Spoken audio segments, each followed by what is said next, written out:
ये लाइट बंद कर ही दिया करो ना जब मीटिंग होती है. Sir, should we go live now? It's 6 Yes, p.m. please now. go ahead. Please go ahead. We are live, Vikrama. Vikrama, we are live. We can go ahead. Good evening, everyone. I would like to welcome you all to this webinar on the Foundation Literacy and Numeracy mission. My name is Vikrama. I'm the co-managing director of Central Square Foundation, a non-profit organization working on school education. This webinar is part of a series of webinars being organized by the Nexus Good Foundation to delve deeper into the rollout of the National Education Policy 2020. The recently approved NEP prioritizes equipping children with foundational literacy and numeracy skills by the end of class 3. These critical gateway skills help students learn more meaningfully in higher grades and enable critical thinking and problem solving. This policy underscores the importance of FLN by highlighting that the rest of the policy will be rendered redundant if children don't acquire these key reading and math skills. The Prime Minister too emphasized recently that only if children learn to read will they be able to then read to learn. He also spoke about the need to tackle the foundation learning crisis in mission mode and elaborated on the government's intent to roll out a national-wide mission. In light of this, it's important that we look at the policy and identify practices that can inform the implementation of the FLN mission. For this, we are delighted to partner with the Nexus of Good and acknowledge Mr. Swaroop for providing us with this opportunity. With this, I would like to introduce Mr. Swaroop and invite him to say a few words about Nexus of Good, idea behind this series of webinars, and deliver his welcome address. Mr. Swaroop is an IS officer of the 1981 batch and the founder chairman of Nexus of Good, an initiative towards recognizing positive action and providing inspiration to the society at large to replicate them. He's also former Secretary of School Education, Government of India, a strong believer in making things happen. Mr. Swaroop has worked with several central government initiatives and the government of Uttar Pradesh. Mr. Swaroop, I request you to deliver your welcome address. Thanks a lot, Vikrama, and welcome to all of you to this webinar, which is a follow-up of the webinar that we had on the National Education Policy on the 27th of August, wherein the Secretary of School Education also addressed the audience. The idea of organizing these webinars is to see how this wonderful national education policy that has been announced by the government can be implemented, because ultimately what matters is what gets implemented. And it was really heartening to note during the last webinar that both the central and the state governments are totally at it. They are committed to implementing this national education policy, which is going to make a sea change in the way education gets delivered. Now, what has Nexus of Good to do with it? You know, what we do here in Nexus of Good is to identify good practices, to understand them, to appreciate them, and see if they could be replicated and scaled. So that's the bottom line, whether a good practice can be scaled or replicated. And this, in our understanding, can happen through public-private partnership. Government alone cannot do it, and private alone cannot do it. We believe that efficiencies come from the private sector and scale comes from the government sector, and hence it's important for the public and private to come together. So Nexus of Good is all about understanding the good work that is happening, because we do believe that a lot of good work is indeed happening, as has been demonstrated in the previous webinars that we've held. Even in the last webinar held on the 27th of August, there was some excellent work that is happening in the state in jointly with the NGOs, between the state governments and the NGOs. Excellent work that is happening. The idea now is to see whether these can be replicated. Even today, the presentations that are lined up are not about merely discussing ideas, because we believe good ideas are certainly good, but more importantly, whether those ideas are actually working on the ground. So the objective is to see whether we can ideate from the practice that is already happening on the ground. And since we do have a number of good things happening in the field with regard to the national education policy already, we thought we should have this webinar. And not only this one, there'll be a series of webinars on certain identified segments of the policies which are critical. And today we have perhaps the most important part of the policy, which is regarding the early childhood. Well, how can we address issues relating to that? So far, I don't think any education policy talked about education before class 1.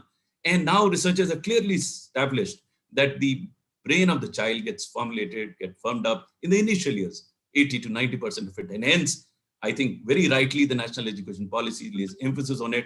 And that is why the first webinar that we have as a follow-up of the national education policy is on foundational education and literacy and early childhood education. So all the best to you. We look forward to these presentations, and I hope all of us benefit from these presentations.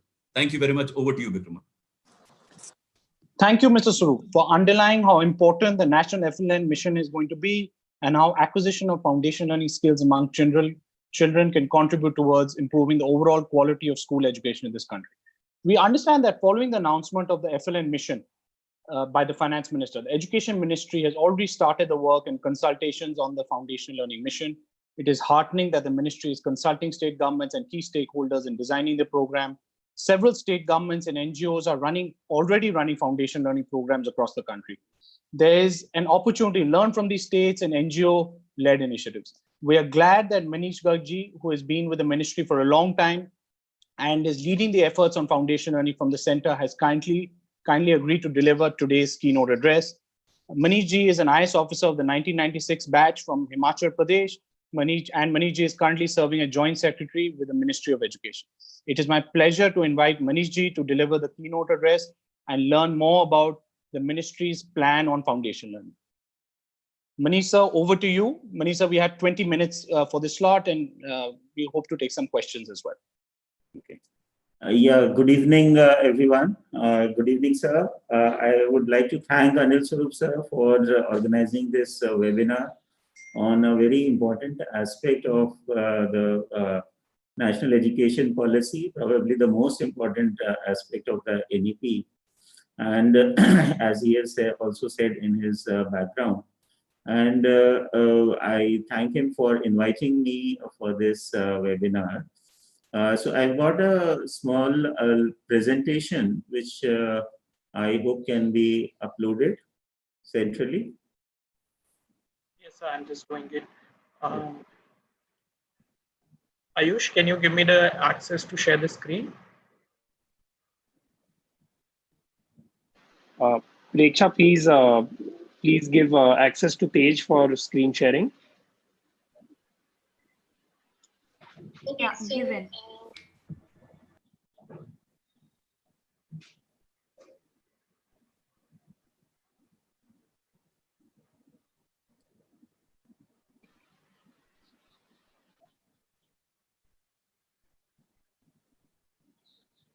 Yeah, thank you. So, in fact, the theme of the webinar is so apt. It is policy to practice. And since the national education policy is already there, so we have to now bring it into practice. We have to start implementing the policy. So I go to the next slide. Next slide, please. Yeah, so foundational literacy and numeracy, as we mentioned, is the most important aspect of this policy, and which the policy itself mentions. And in fact, it was also announced as a part of the Atmanirbhar Bharat campaign by the Honorable Finance Minister. So we are realizing that the foundational literacy and numeracy is going to be very important for the early grades, so that in the later grades it will lead to a better academic performance. And not just the academic performance, but other aspects such as the life skills and the other learning skills come out strongly if there is a strong foundation of the literacy and mathematical skills in the early years. Nearly 85%, various researchers have shown that nearly 85% of the child's brain development occurs prior to the age of 6. And so not only for age groups 3 to 8, which is the focus of the foundational literacy, but the NEP talks about even the ages 0 to 3. As the first 1,000 days of a child's birth, after a child's birth, are also very crucial. So the NEP talks that there will be a national curriculum framework for the ECCE, which will have 2 sub-frameworks, one for the age group of 0 to 3, and the other for the age group of 3 to 8 years. So both these aspects are important. And of course, in the foundational literacy, we are focusing more on the 3 to 8 years age group, which covers the preschool years, 3 years of preschool, and classes 1 and 2 of the primary classes. So this will provide a strong foundation for the future learning of the child. Next, please.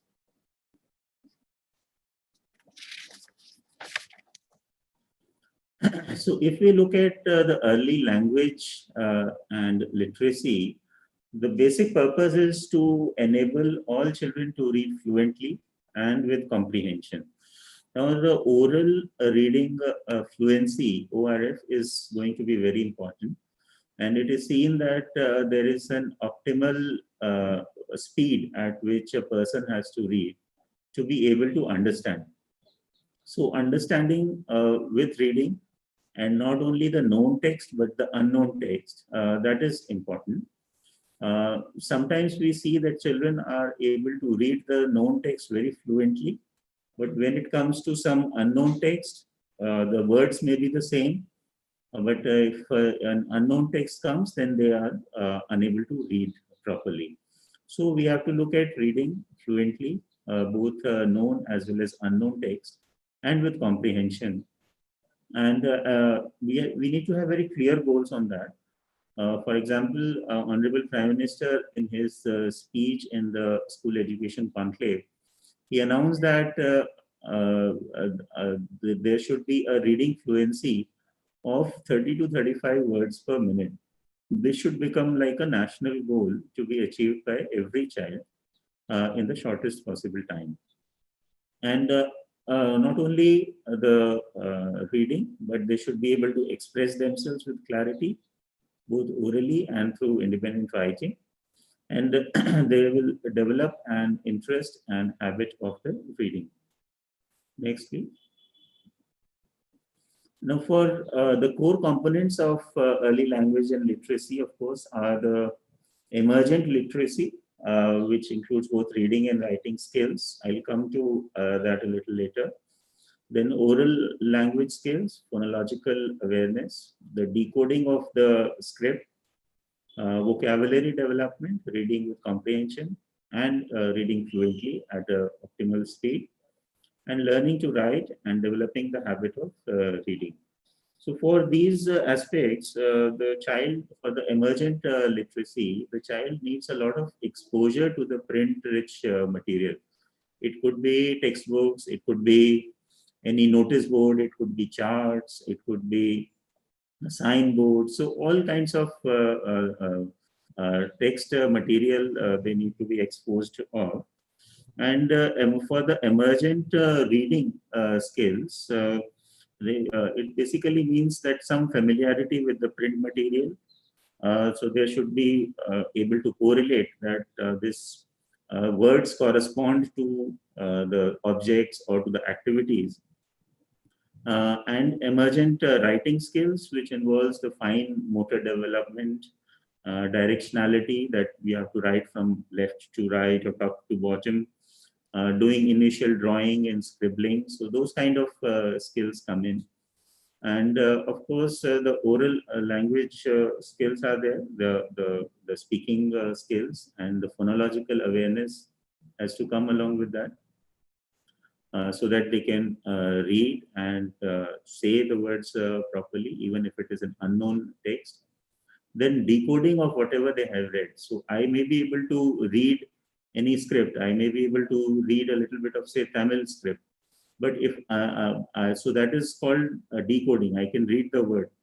But then you have to have the vocabulary to understand what the word means, whatever you have decoded. So that is the vocabulary development. And of course, then we have to, after the reading, has to learn to write. Next, please. So for reading with comprehension, there are basically two dimensions, word reading and language comprehension. And it motivates the students to read books independently because they are able to recognize the words with the phonological awareness. They are able to say out the words, and then they have some comprehension of the language. And this helps them to develop imagination. Once they are able to read the books, so they have a very vivid imagination, the children, so they are able to develop their imagination and creativity and critical thinking. And the children can relate to their surroundings and real life situations.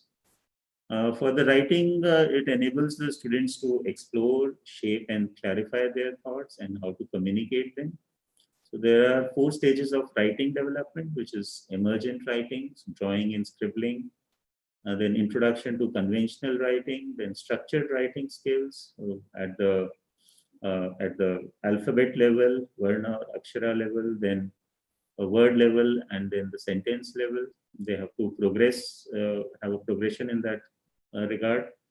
And then the writing composition, which is like basic writing skills. Next. When we come to the mathematical understanding, so it basically involves development of a mathematical thinking.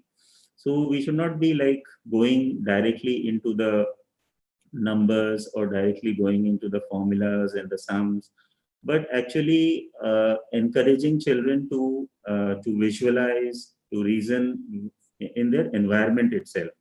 So like skills like comparing, sorting things, which is smaller, which is bigger. So that those kind of things children can naturally do even without knowing the numbers or the sizes or the lengths. So they can. So we have to start with those kind of skills where they are oriented in a mathematical way, but without any formal mathematical concept. So that is how it is started. And then, of course, they can communicate using mathematically appropriate language, or they can have more, so like providing them more opportunities from their environment to think in a more mathematical way and convert the normal, the other problems or the normal transactions into some kind of a mathematical transactions. Next. So the core components of the early mathematics skills involves developing number concepts and number relationships, meaningfully learning the concept of basic number operations. So these come a little later. And then measurements, and not formal measurements, but along with the measurements, there should be like what is the estimation. So the idea of the length or idea of the weight, what is the estimate of the measurement. Then of course learning to explore patterns, shapes, having that kind of a spatial understanding, and data handling, not in a very formal way data handling, but more like collecting things and organizing and sorting the things into different categories. So that kind of data handling can be introduced. Next slide. So this is just a very brief theoretical background, but if we look at the global scenario, we see that nearly 6 out of 10 children and adolescents are not learning, and meaning they are not achieving the minimum proficiency levels in reading and mathematics. And out of that, nearly 387 million, so another 60% out of the worldwide number, these children are in the primary level, and about 230 million adolescents of lower secondary even level are unable. And nearly 80% of such children are in Central and Southern Asia. So we see that the worldwide itself, there is a global learning crisis. Of course, when we look at some of the OECD countries or countries performing well, we see that this number there is much less. Next. We conducted the NAS 2017. Everyone is aware. It was based on the learning outcomes. But earlier, we used to have the mean scores or the averages. Now, NCERT has developed, has organized the items and the learning outcomes and the performance in the learning outcomes based on the proficiency level that has been achieved. So 4 levels have been identified: below basic, basic, proficient, and advanced. So based on this analysis, and this analysis is also available state-wise, we see that when we look at language, nearly 47% of the children only achieved the proficiency level in grade 3, and which was almost the same in grade 5, and which declined to about 39% in grade 8. Whereas when we look at the mathematics skills, so nearly 53% were achieving the proficiency level in grade 3, but it declines quite sharply to 40% when we go to grade 8. So this is the learning gap which keeps increasing over the years. And one of the primary reason is that they have not acquired the foundational language and math skills, and especially the foundational language skills are even more important, because unless the child is able to learn how to read, then they cannot read to learn in the later classes. So learn to read should get completed by class 2, end of class 2 or class 3, so that subsequently they can actually read to learn. Next. So this is what the NEP talks about: to achieve universal foundational literacy and numeracy in primary schools by 2025, and that they should become an urgent national mission. And the NEP itself says that the rest of the policy will become irrelevant for a large portion of our children if this most basic learning is not first achieved. So this is the enabling condition or the precursor to the entire policy, and it has been taken upon the utmost priority. Next. The various components which the NEP talks about of the foundational literacy and numeracy are listed here. Starting from the left-hand side, I'll start with the foundational skills. Of course, the universal acquisition of foundational learning skills should be there. A national mission on foundational literacy and numeracy is to be set up and launched. A national book promotion policy will be formulated, and public and school libraries need to be expanded. Focus on early reading, writing, and mathematics. We also need to ensure that the children who are entering into grade 1, they are school ready, and children entering into grade 1 will be coming from different school systems.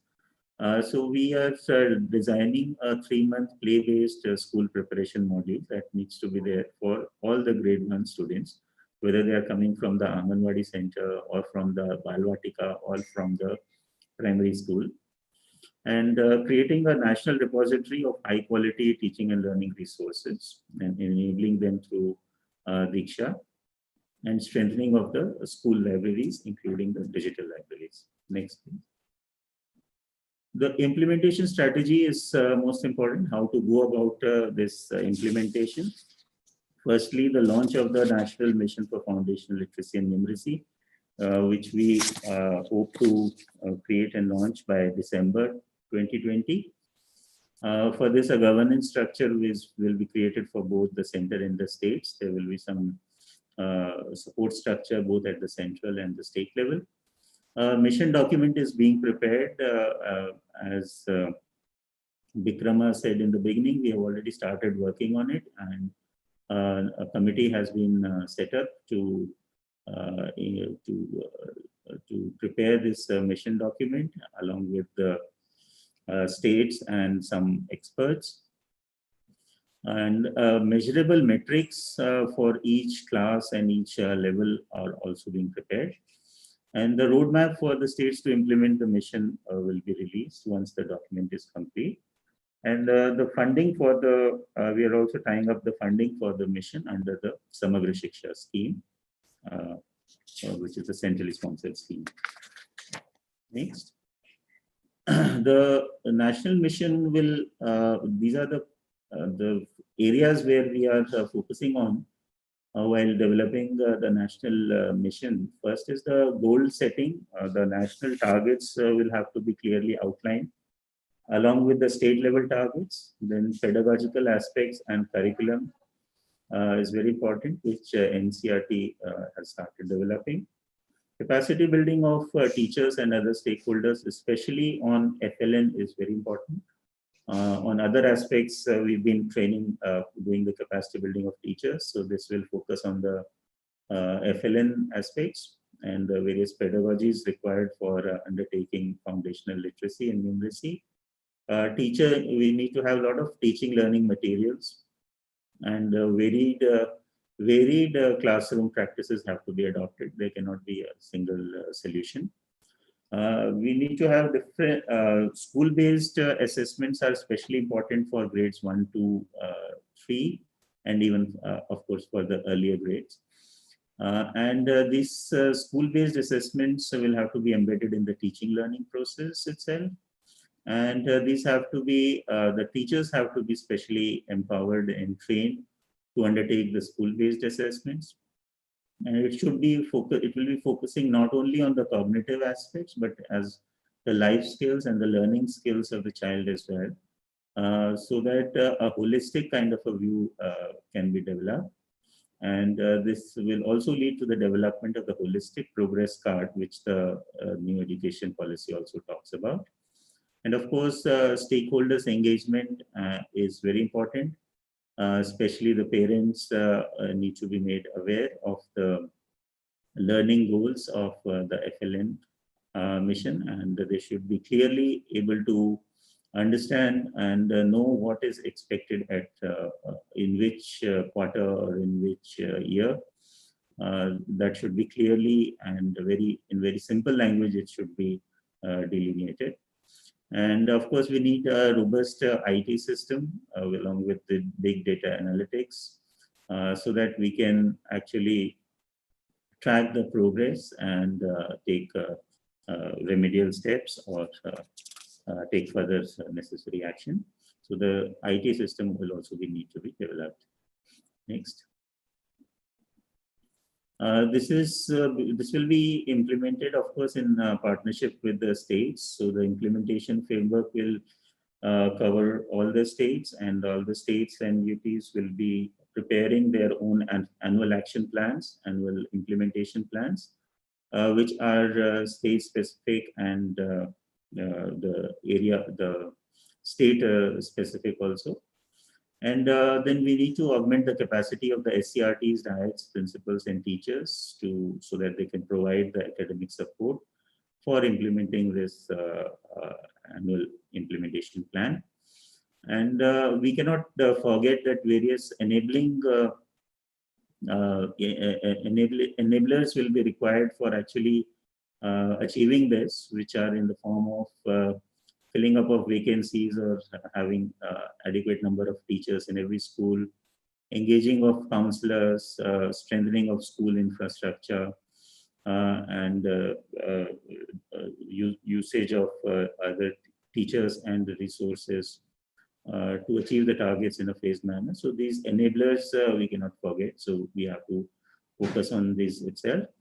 And of course, special emphasis needs to be given on availability of teachers in disadvantaged or SEDG areas, special education zones and aspirational districts. So the availability of teachers, adequate availability in every school is also important. So next. So that's all from my presentation. So let's create a joyful and inclusive learning atmosphere for children. I'm sure with this, the new national education vision of the national education policy and the focus on the foundational literacy and numeracy, we will be able to provide and the holistic approach that is being envisaged will definitely provide joyful and inclusive learning environment. Thank you very much. Thank you, Manish ji, for a very insightful address and sharing how the ministry is designing the new mission. I think everyone appreciates that the ministry is working on this holistic program encompassing learning from states across the country and other expert inputs. So there are a few questions come in, but in the interest of time, maybe I'll just call out one or two questions and then, and leave and request you to respond to them. So the couple of things that have come in, sir. One is, what sort of a role do you envisage the community can play in helping children acquire foundation learning skills? I think you spoke about, making parents aware. The second question was, how will the mission ensure that the importance of foundation learning is understood till the last mile across all stakeholders? Yeah, so both these things are actually very important. So community awareness, as well as taking the message to the last mile, both of them will be crucial in achieving this goal. And the community can really play a very important role in this because there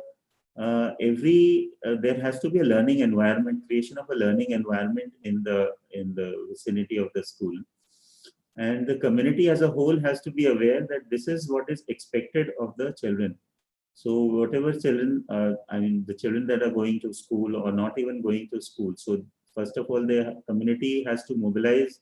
Every child has to be in school. So that thing has to be ensured, firstly. Secondly, the dropout of the children has to be stopped. So the community will have a very major role there.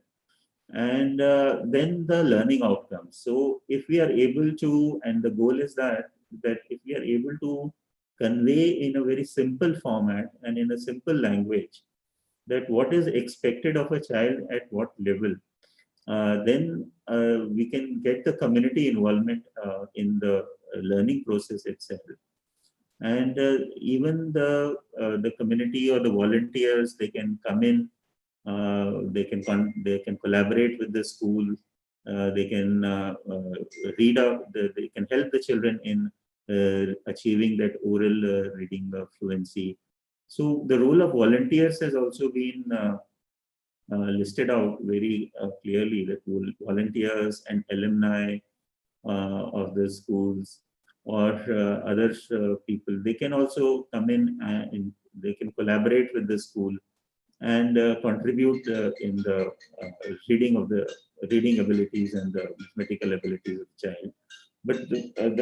But they should be very clearly they should be very clear about what is expected.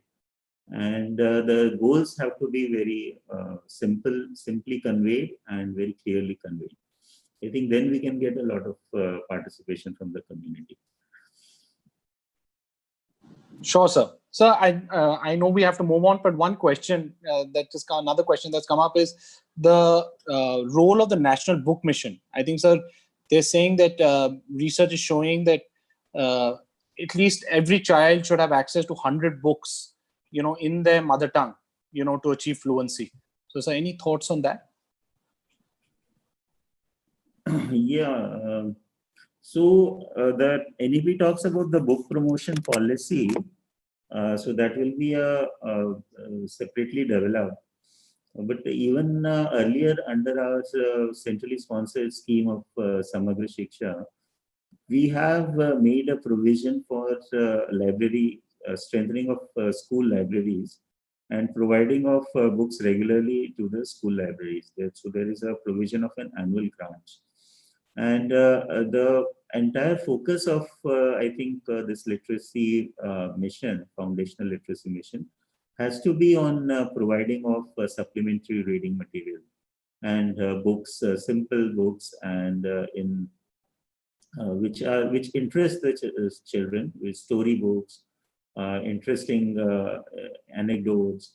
So those kind of print-rich material has to be there. And supplementary material, it is shown that is more effective in producing better learning outcomes than the textbooks. So if the children are reading additional material as compared to the textbooks, besides the textbooks, then the learning outcomes automatically improve.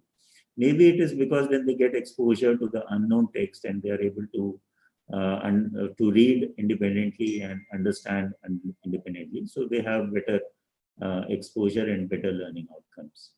So there will be a lot of focus, and especially provision of books in the mother tongue and local languages that will form a part of this entire campaign.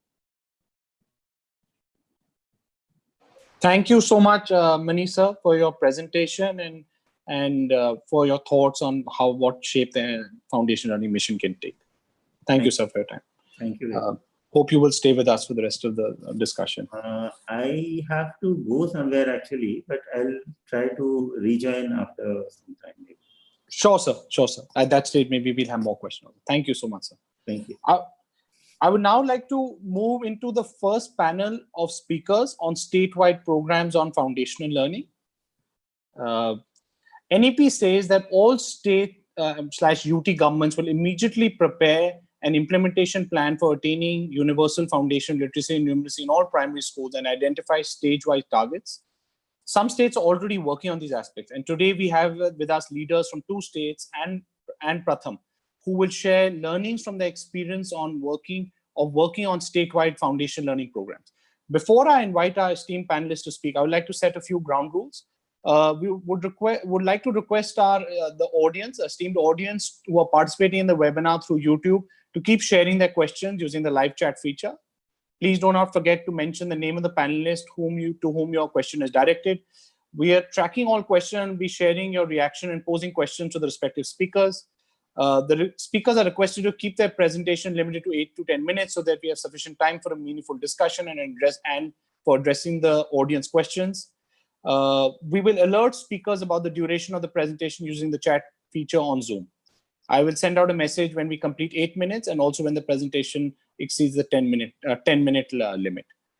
Speakers who are not speaking would request you to please put your mics on mute and videos off and turn on when you speak. This will ensure smooth viewing experience for the audience.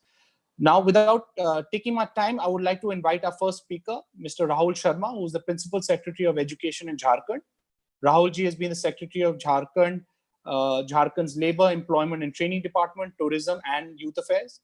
Jharkhand has been running a program on foundation learning remediation at scale, which we feel is a very important aspect of any foundation learning program. I would also like to introduce Shoikat from the BCG team, who's working closely to provide support to the Jharkhand state government.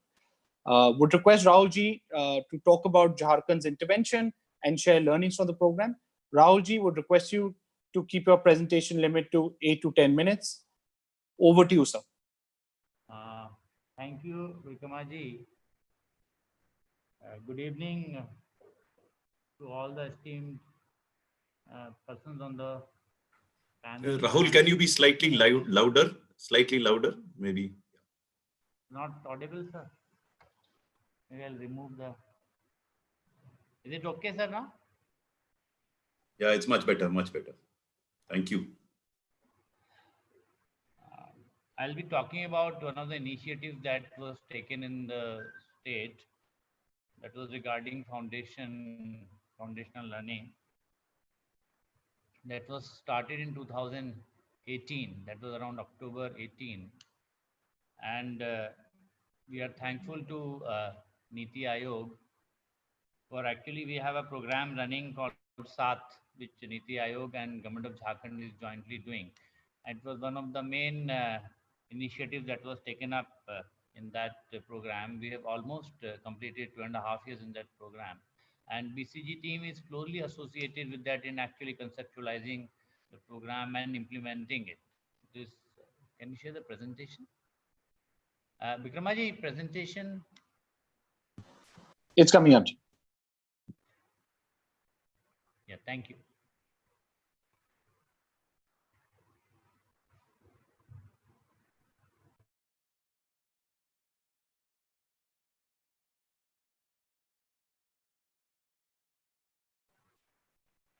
This is a brief about just setting the context. We have around 47 lakh students in 35,000 schools, out of which 2/3 are with the government system.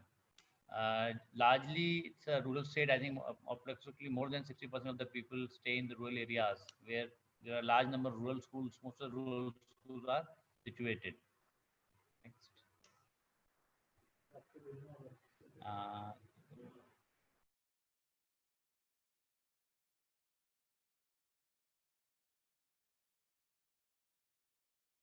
Okay.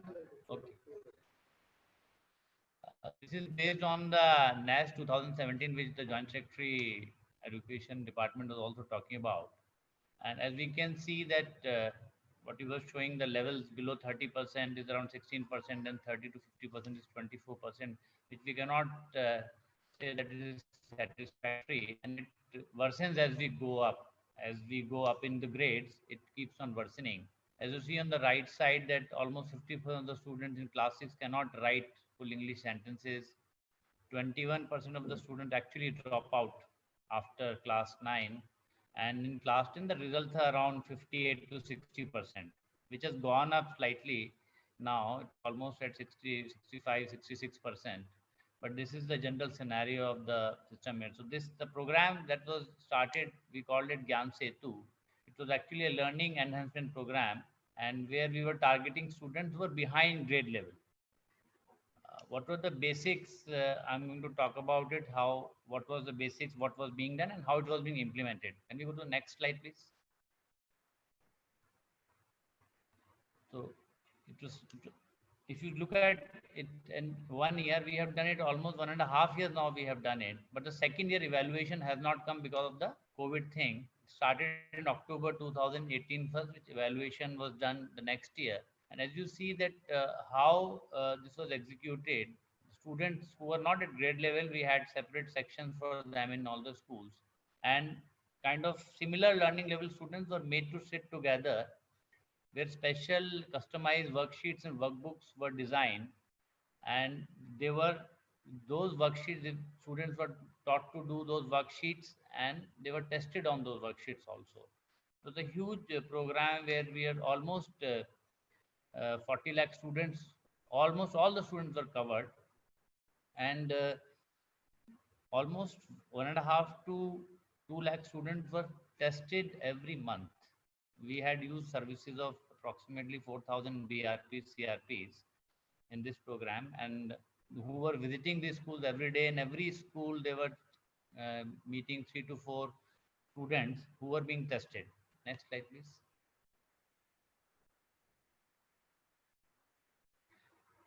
The students were divided into these 3 categories. In class grade 1 and 2, they were called the Nirman, and separate workbooks were designed for all these categories: Nirman, Lakshya, Pragati, and Sugam. So all the students in different grades were actually provided workbooks of their grade level.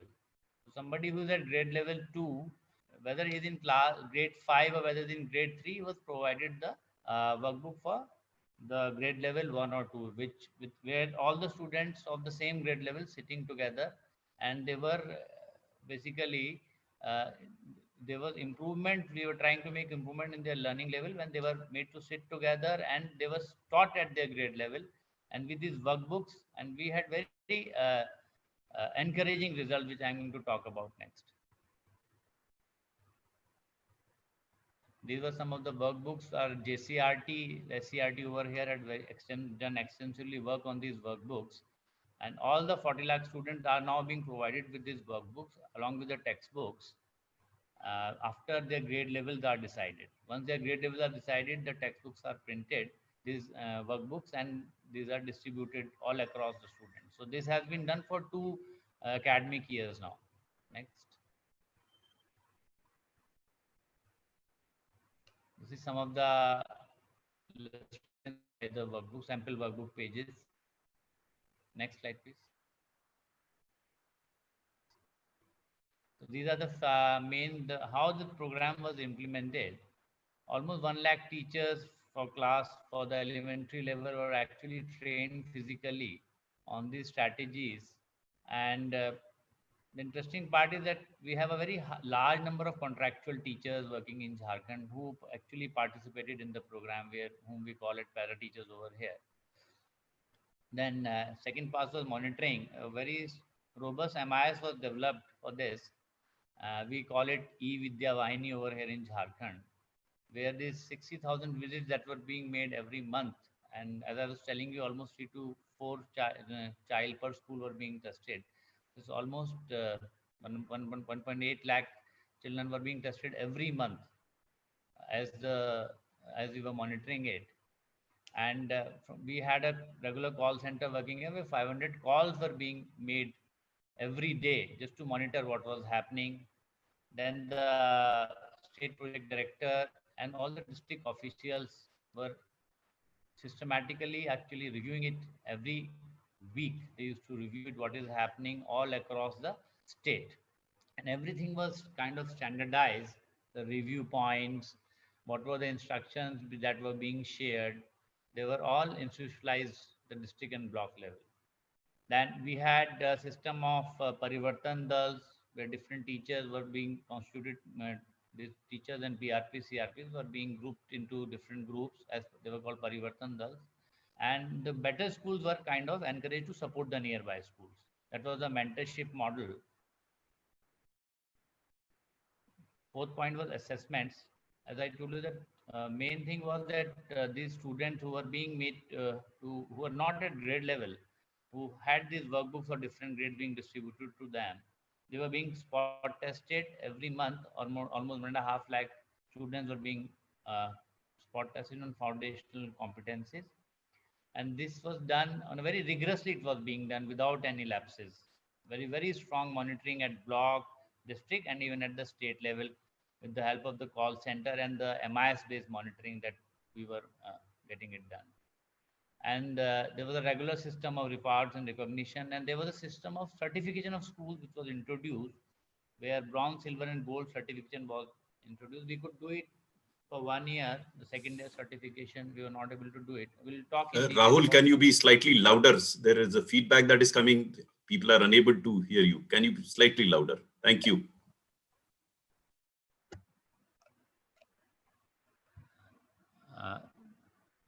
the certification thing that was introduced as a part of this Gyan Setu only, where the schools that were able to perform, the teachers and the students, they were being certified into bronze categories. We'll give you the details further. Can you go to next slide, please?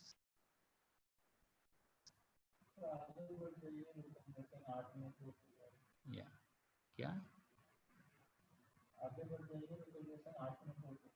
He's saying. Okay. Next slide, please.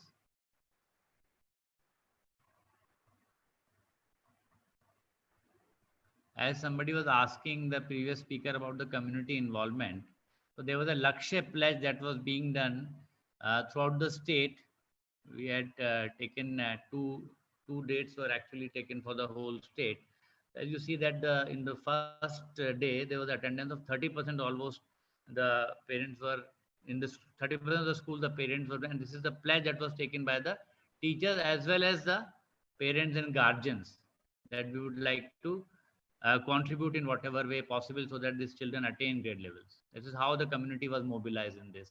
It created a lot of pressure on the teachers as well. And parents became quite aware about what was happening in the schools.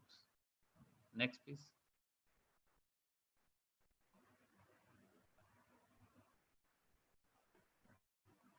As I was talking about, that BRP, CRP had a very important role in the whole this testing and testing of the student, as well as monitoring of the whole thing, what was happening. And the students were being selected randomly so that we get the real picture. And whatever was the assessment that was being monitored at the state level also, and we found that it was quite uniform, as we are going to show you further, that as we do that, improvements are actually uniform. There was no variation, so that there could be no doctoring of the data. Next.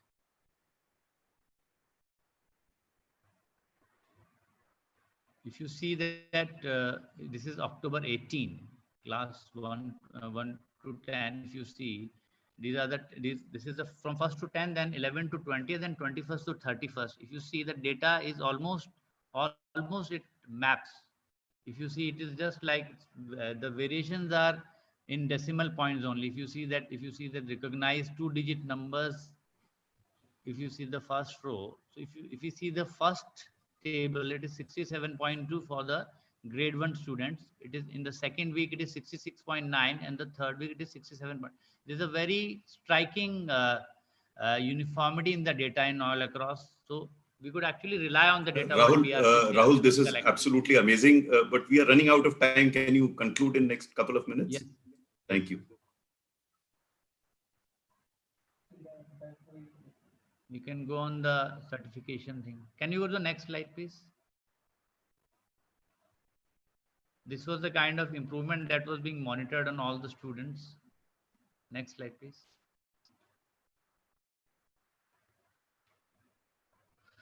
This was the certification. If you see that the lowest level of certification introduced was bronze certification, and we could actually certify schools only up to bronze level. That to around 500 schools, around 2,800 schools had participated. They had self-nominated themselves, and approximately 560 students could actually get certified after the program was introduced. Next slide, please.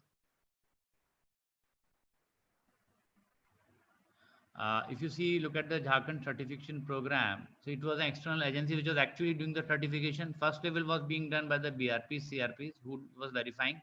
But there was a third party external verification where actually the number of schools went down by almost 1/3. Next slide, please. Next.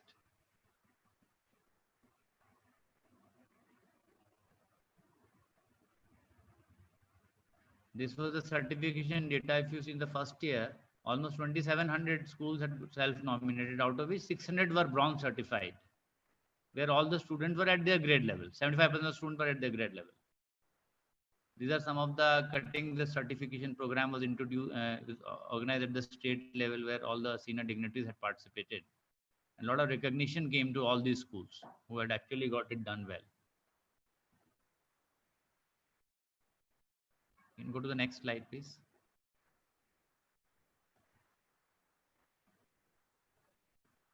This is what we could do after 1 year of analysis. If we see that how the competency levels have actually gone up. The data is very granular if you look at it, and uniformly we see an improvement what this Gyan Setu workbooks and the spot assessment were able to do when the students sit together, and when they same grade level students are sitting together, how the achievements actually go up. This is such an interesting evidence regarding that. Next slide, please.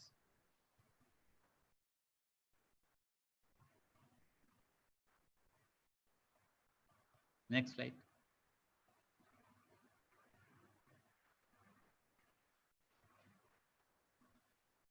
This is one of the data, one of the case studies that was done. Is one of the schools in Hazaribagh district, the medium-sized school with 110 students, where actually you see that how the competency levels had gone up. Before the program, 75, 50, and 1/3. But after the program, we see all the students were, this is one of the certified schools, so all the students were at their grade level.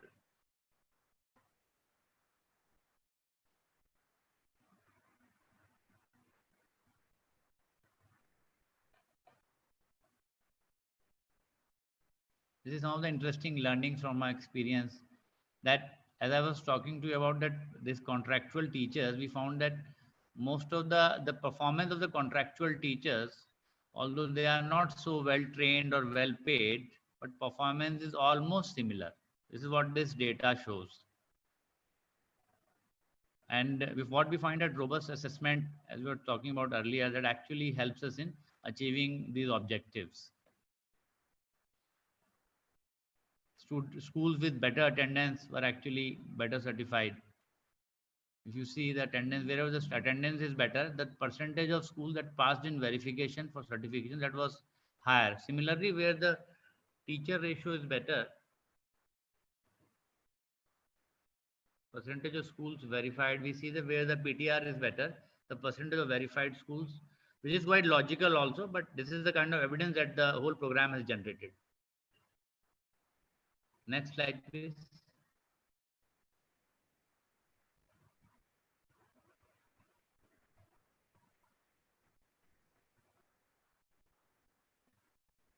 This is some of our learnings. As I told you that only 600 schools actually could get certified out of the 35,000 schools. Although that was just a beginning and second year certification we could not do, but we were expecting it to go up by almost 10 times this time.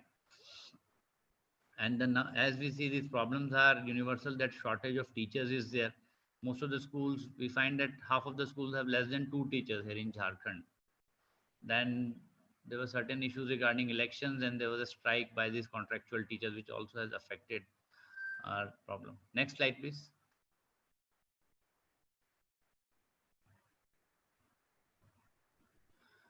This is what we had planned, but I think in the current uncertainty, we might have to take a relook at it. But what we would find that the teacher capacity, wherever the teacher capacities were better, our improvement in competencies was better.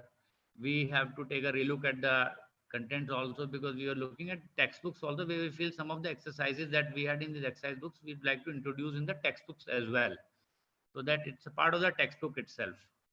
Then teacher accountability, it's I think universal topic that we keep discussing, and we have to actually devise something very innovative to help hold these teachers accountable. But I think certification will introduce some kind of accountability, and because it gives some kind of recognition to schools which are performing.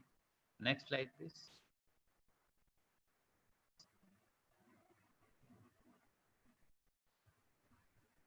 Thank you. I think I close within time. Thank you. Thank you, Rahul ji, for detailing out Jharkhand's approach to foundational learning. I think there are many elements in this model which can be leveraged as states plan their own programs. Now we would like to move on to Odisha.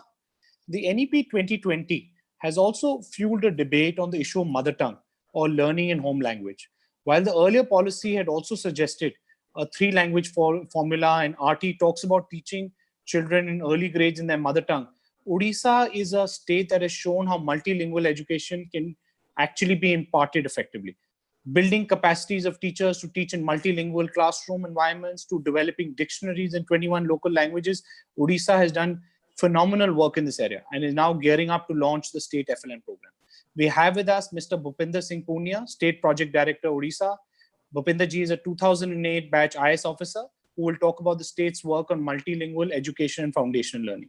Bhupinder ji, would request you to keep your presentation limited to 8 to 10 minutes. Over to you, sir. Thank you.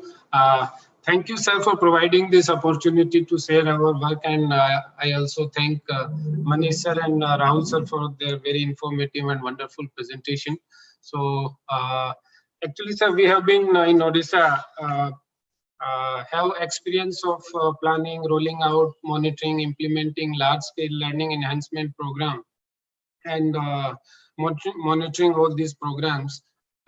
For last 2-3 years, 2 years specifically, we have been doing our learning enhancement program. In that, during implementation, first year class 1 was not included. Then we also removed class 2. So we were going towards the FLN. For this year, we plan to launch FLN for class 1 and 2. So with the help of, can I get my presentation?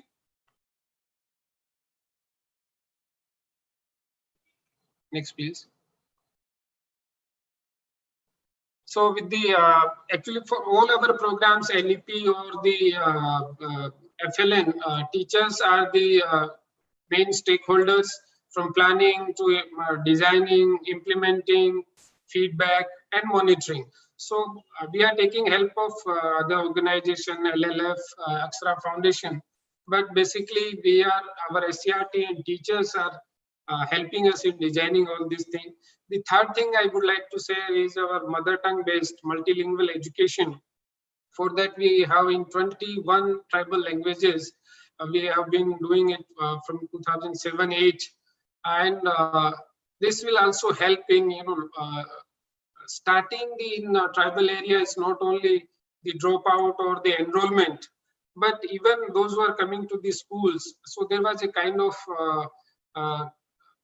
conversation gap. So there was no conversation between students and teachers. To bridge that, we started this multilingual education. It has been working very good. So we will be sharing our experience on this. Third one is, as I pointed out, that we have been doing this learning enhancement program, Ujjwal for primary, Uthan for upper primary, and Utkarsh for class 9. So because of COVID and closure of schools, now we are trying to implement that at home. May not be in the same spirit or the intensity, but we are trying our best to reach out to the maximum number of people. Next, please.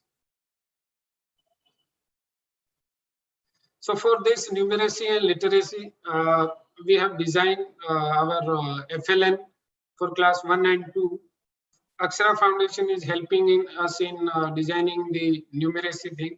We have a specialized kit for that. And for language learning, we have LLF.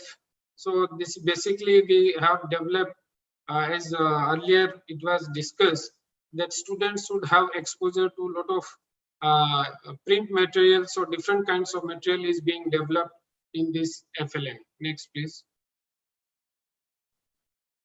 Objective is already we have discussed, so it will be statewide in all our 45,000 schools, and the distinguishing feature will be we will be having dedicated teachers. So we will not only train, we will empower teacher, will give them flexibility. So we have been trying for last 2-3 years to shift the entire our education system to track the learning outcome, not the syllabus or the textbook, which we have been doing. All have been doing for last so many years. It has been really difficult to convince teacher and parents, but I think for last 3 years we are getting a lot of success. Initially there was a lot of resistance from the teachers, parents, that if you are doing this LEP, then they are not getting enough time to complete syllabus and all that. So I think the one of the our achievement, I will say, in this learning enhancement program is that this focus of entire system is now monitoring the LO, not the other things. Other things are equally important, but we are trying, but focus, central focus is on the achievement, not the other things. Next, please. So this is how some photographs of our language literacy. Next. This is the print material we are developing for our FLN for Odia and mathematics. Next. MLE, we have around 22.85% of tribal population, and to ensure the retention, enrollment, and reducing the dropout, this MLE system was developed. In 21 languages, I also said we have a lot of material, around 300 textbooks and supplementary material, and around 1 lakh teachers, students are getting benefit of this. We have 3,000 plus MLE teachers. Basically, MLE teachers are from the same locality and from the same community. So I was discussing that initially, because mostly teachers, they teach or they communicate in the Odia, but many of the tribal students, they don't understand that. So there was no communication for first few years. So that was a big hurdle. So to tide over that issue, this was introduced, and I think it's one of the successful initiative. It was studied. Next, please. Study was made by NCRT, and they said that the retention has increased and the achievement has increased. Next. So in pictures you can see that not only the language textbooks or the material, but the local artifacts and other things have been collected, so they can relate to the what is being discussed. That's how the local volunteers and our MLE teachers, they are helping the students to understand and establish communication, and not only reducing the dropout, but helping in all other ways. Next. So that's about the learning enhancement program. So we have already said, and the Jharkhand has also already said. So the main focus of this program was that each learner should have learners level material, and we train teachers, we involve the parents, PTAs, regular PTAs, state-wise PTAs we are holding. So there was a focus that in a school, everybody should be aware about the learning outcome, and that should be the central agenda for any kind of meeting, review, and certification, whatever, for the schools. So to bring back focus on the achievement and learning, we now, at least we can say that teachers now, they have accepted that especially in the early grades, it's not about textbook, it's not about the syllabus, it's not about the subjects, it's about the achievement. So that, I think, is one of our achievement, I can say, in and experience in the large scale learning enhancement program. It was implemented in all schools, and we have been monitoring it closely. Every fortnight, our CRCCs are visiting schools, and we are collecting data online. And apart from that, we have involved the district administration and all other stakeholders at district level and block level. So it can be a kind of campaign to enhance the quality of education in our schools. Next, please. So this is about our school certification program. Our school certification program is only dependent on the learning outcome. So we have this bronze, silver, gold. Next. The salient feature is like school, they voluntarily apply for this, and then we conduct test, and then certification is done. So the learning from this is that these large scale learning enhancement programs are very successful, we can say, because during the certification, we found out that the BOs, those who took extra interest and prepared their block for these kinds of tests, they performed exceedingly well. More than 60–70% of their schools were certified, but in others, it was not that much. So if these things are implemented well and monitored at the grassroots level, I think there is substantial chances and likelihood of increase in the competency level in the schools. So this is the first learning. Second thing, why we are discussing FLN. So during certification program, we found out that many of these schools could not qualify because they were not doing good in the early grades, the primary section. So our condition was that the school has to separately qualify for the certification in primary, upper primary. So that's where we started that apart from this LEP, now we have to focus on the early grade class 1 and 2 we selected. Obviously now we have to tweak it as per the NEP and as per the direction of the state government. But from this, we learned that we have to give more focus on class 1 and 2. Then only gradually we can phase out our learning enhancement program. So this is one of our learning from the LEP. Next, please. So these are numbers that out of 50,000 schools, 23,000 schools applied from bronze, 8,000, and for silver qualified 2,800. Gold we have not conducted. We are planning to engage some independent third party. Others, this bronze and silver tests were conducted by our SCRT and DIET and BEd and DLED students. Next, please. So this is how they were awarded at the district level. Thank you. So the other learning from the school certification program is there that all of a sudden there is kind of Jan Andolan. So everybody, teachers, parents, sarpanches, they started asking teachers why your school is not certified, why not bronze, why you have not applied. So after completion of phase 1, we received many representations from teachers that kindly roll out the second phase, as many of the parents, teachers, parents and the local PRI members, they are forcing that why our school has not been certified, why you have not applied. So I think this is one of the where we can involve the community. Initially, community was mainly focusing on the infrastructure, the availability of teachers and other facilitating things. But now, because of this, because of media coverage and all that, so now there is healthy competition among schools. So they more and more schools now, they want to participate and they want to get certified. So we will continue with this. So overall, I can say that we have gained some experience in these large scale programs, and I think this experience will help us. We are partnering with many non-profits, directly, indirectly. We are open and we are accepting whatever is good, whatever other states are doing. So this webinar is, I think, is also a very good step in that respect, so we can learn from each other. So our entire focus now is on learning outcomes, achievement, and empowering teachers, not syllabus and textbook.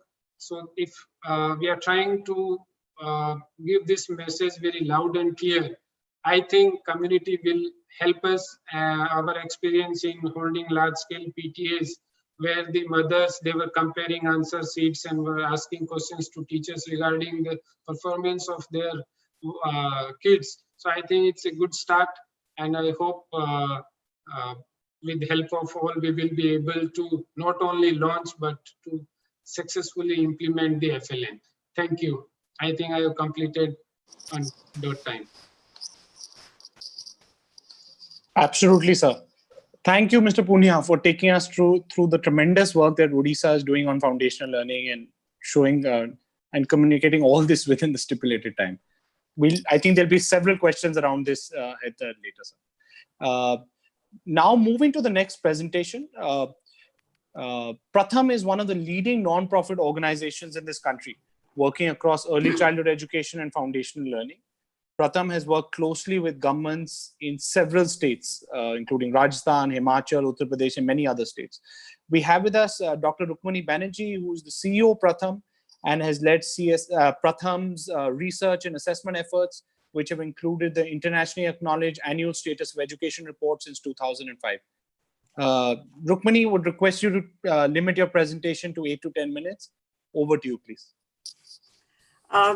Thank you so much, Bikrama, and a big thanks also to Mr. Swaroop for inviting me to join this discussion. Fantastic to hear the plans that the central government is making and the achievements that different state governments have also presented here. What I thought I would do is just make a couple of brief points, because we also need to have enough time to discuss what we have all heard. So maybe if I can use my presentation, just Bikrama or yeah. The new education policy, I think both the previous version, which was released almost a year ago, and what we have now as the official policy, I think steadfastly has held to the very extreme importance and urgent importance of foundational literacy and numeracy. We move to the next slide. Between what Mr. Garg said right at the beginning, that this foundational stage, age 3 to age 8, has been laid out in a very clear manner, deadlines, timelines, and I think a clear focus has also been put out. Mr. Garg himself in his presentation laid out not just the overall goals, but also what would be the core competencies and also the key plans to get there. And I think that with this kind of a push coming absolutely at all levels, the goal of this 2025, a clear timeline, I think we have a good chance of being able to make it. What I thought I would talk about in the rest of my time is to think about the other two stages, what the NEP is calling the preparatory phase, which is class 3, 4, and 5, and then also class 6, 7, and 8. Both states, Odisha and Jharkhand, have mentioned these, but I thought it would be a good idea to say that if our overall national goal is to achieve universal foundational literacy and numeracy for primary schools, then we also need to think about what are we planning for 3, 4, and 5, as well as for upper primary, and perhaps outline as clearly the timelines, the goals, and the path forward. Now, obviously, for children who've already been in school for a number of years, the goal to reach universal foundational literacy and numeracy is a stepping stone. I think all of you have said that until you get to this stage, you cannot move to the later stages. And therefore, in some ways, it is even more urgent that we reach the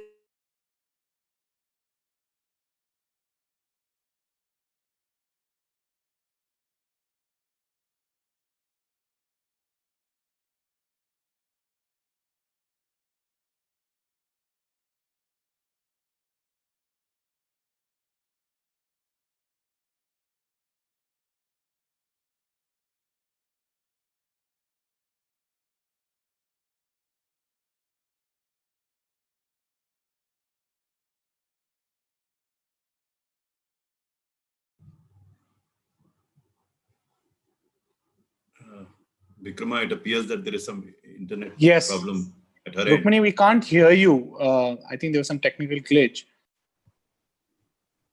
So what I you think can do is, Rukmini- in the meanwhile, she gets the connectivity going. You can take some questions that have come. Absolutely. Rahulji, I thought there have been several questions that have come in. I thought I'd start with sharing one or two questions with you. Does that work?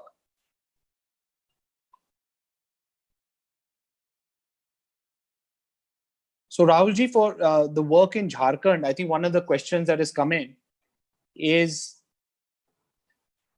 how will this program need to evolve now to ensure that the approach to foundational learning, given that the now main focus on foundational learning, and that one now within across grades 1 to 3, and therefore the approach needs to move from remediation to actually the core pedagogical program. And another question was for you, Rahulji, what were some of the challenges encountered in rolling out this program across the states? What are the one or two things you would would you point out? Yeah, the challenges. Can you hear me? We can hear you. We can hear you. The challenges that you were discussing, I think I had mentioned briefly because I couldn't say much. First is that the shortage of teachers, as we find, as I was showing you some of the data that I was showing you, wherever the we were able to find that results were not very encouraging, whether it was competencies, whether it is certification. So, but we are working on that, but there are a lot of legal issues, so I would not like to discuss them over here. But I think availability of teachers was a huge challenge for us.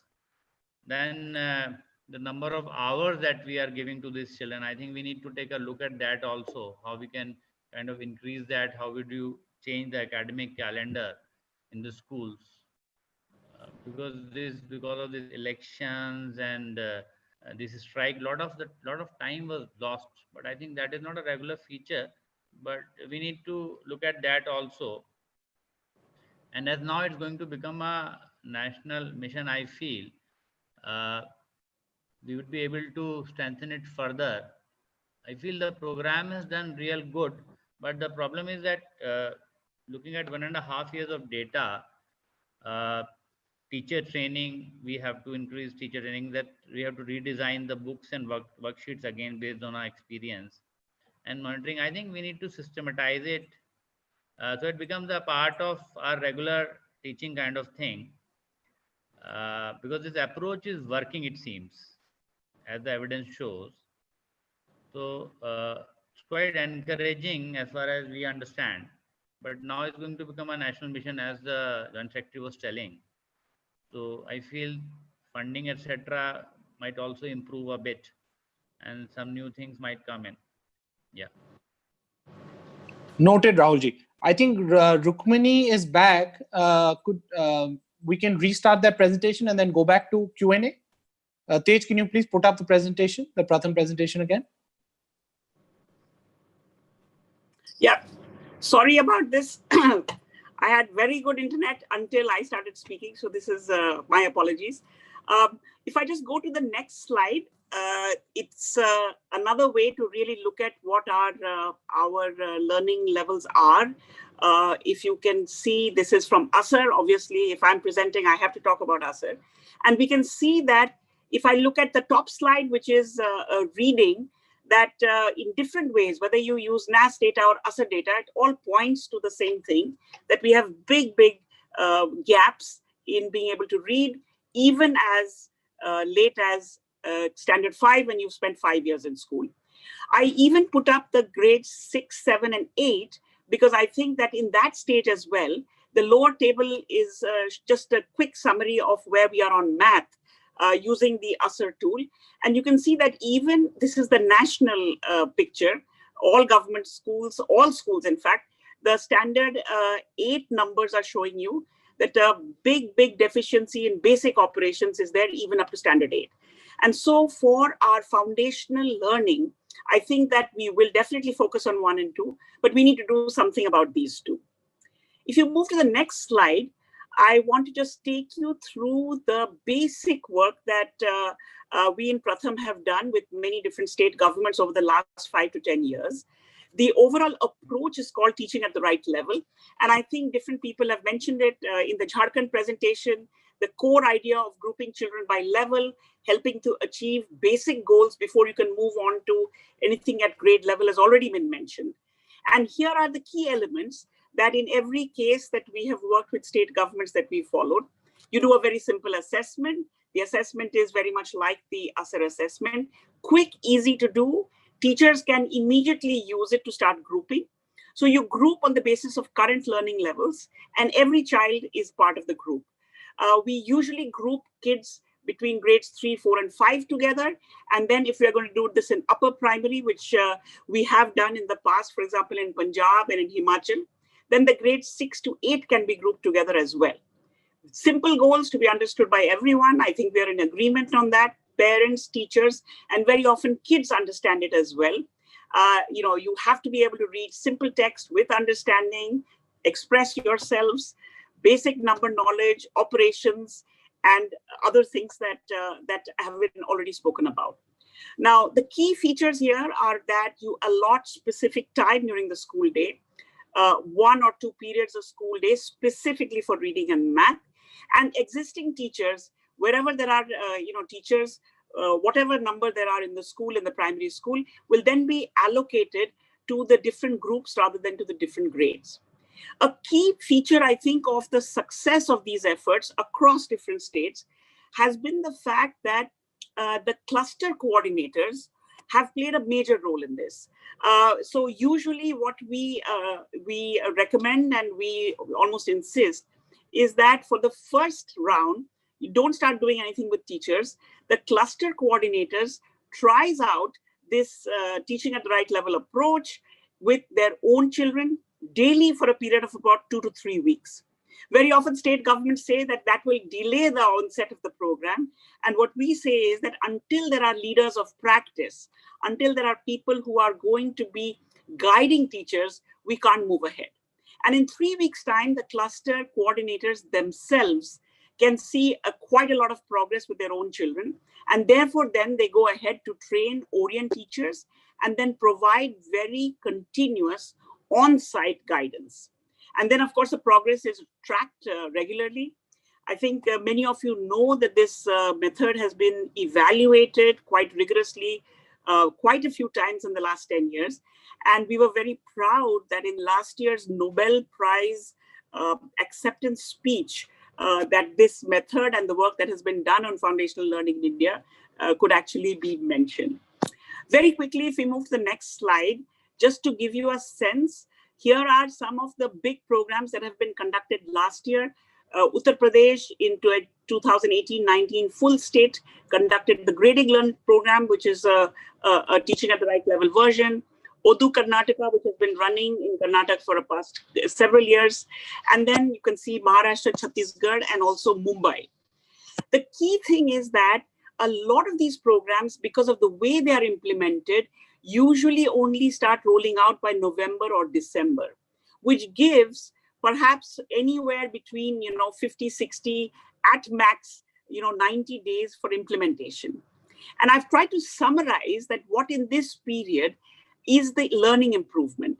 Now, some of these have been are verified, some of these are teacher reported, but overall what you can see is that there is a significant, even in this short period of time, 60, 70, 80 days, you see anywhere, depending on the state and the year, anywhere between 15 to 30 percentage point improvement. Now, I'd like to mention this because we have also been looking at the USER data for different states and looking at cohorts who have passed through primary schools in the last, say, 5 years. And we see that a usual learning gain in a year is about 10 to 12 to 15 percentage points, depending on the cohort and depending on the year and depending on the state.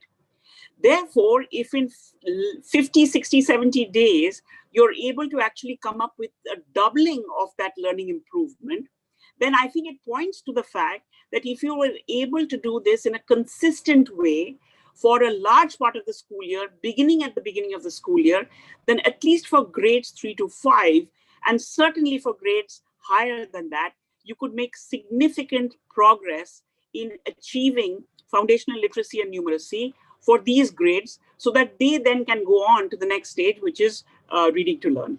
So my last slide, Vikrama, if we can just go to it, is that I think we are heading out of this, the launch of NEP, the launch of the FLN mission, and also returning to schools once this COVID period is, sort of under control, shall we say. I think that we need as states to think about what are we going to do, focus on as soon as schools open. Our suggestion from Pratham is that we should definitely use this kind of an approach to build foundational literacy and numeracy immediately, particularly in grades 3 to 5 and 6 to 8. I'd sometimes think about what will be the first 100 days after schools reopen. The foundational literacy mission will be formally launched, I believe, in December. But I think for the grades 3 and above, we need to get to work quickly. And I think that it is possible, if you look at the track record the different states have and the experiences, that if we are able to put time into building these foundational skills, especially for the preparatory grades and the middle grades quickly, we should even be able to come back better at the beginning of the 2021 school year than perhaps it would have been if it had been a normal year. So I know there are a lot of very senior influential people who are listening. I feel that we have the capability within this country. We have experience that is very, very telling. I think Ajay Seth, who is the former Principal Secretary Karnataka, in a recent webinar said, we have the magic, we just need to do the magic better and longer, so that as part of the new education policies implementation and as a part of returning to schools, children returning to schools, we can use whatever is left between now and the beginning of the next school year to really build back better and to have a much stronger of foundational literacy and numeracy than perhaps we've ever had. Thank you. Thank you so much, Rukmini, and for completing your presentation on time despite the interruption. I think NGOs like Pratham will have a critical role in providing technical support to states to design and roll out the foundation mission and continue the great work that the organization has been doing. So they were, now we have some really great examples of work on foundation learning. With that, I would now like to focus on questions that have been put forward by the audience. I think we nearly have 20 minutes, so I think we can engage with several questions. I'll now like to start with Bhupinder ji, and then maybe come back. I'd already covered 1 or 2 questions with Rahul ji. So Bhupinder ji, I think the couple of questions that have come in, I think you shared several aspects of the Odisha programs on foundation learning, but one which is I think getting a lot of interest is around MEL. And I think the question really is that what are some of the challenges involved in scaling up teaching in mother tongue? And another sort of related question on that is, do you actually see a system being institutionalized where teacher recruitment and transfers can be streamlined and enhanced so that teachers are well versed in the language of the region? So obviously, one thing is that many of the tribal students, they may be first generation learners. So in those areas, we don't have qualified teachers. We can have volunteers, we can train them, they are helping. So we have both kinds. We have teachers also, MLE teachers, we have volunteers also. That is one issue. Second issue is finance, because it's kind of additional teacher providing. So we have been doing it.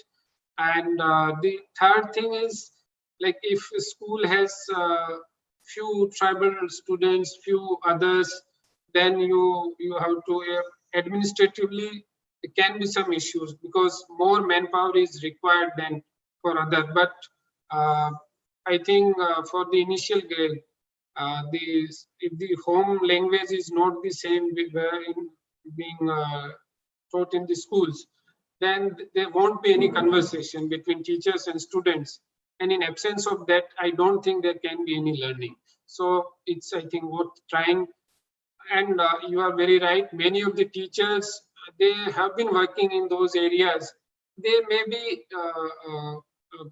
able to understand the local language, the tribal language, but may not be that comfortable and kind of, if somebody from their own village is discussing and he is motivating and trying to help the students, that is more useful.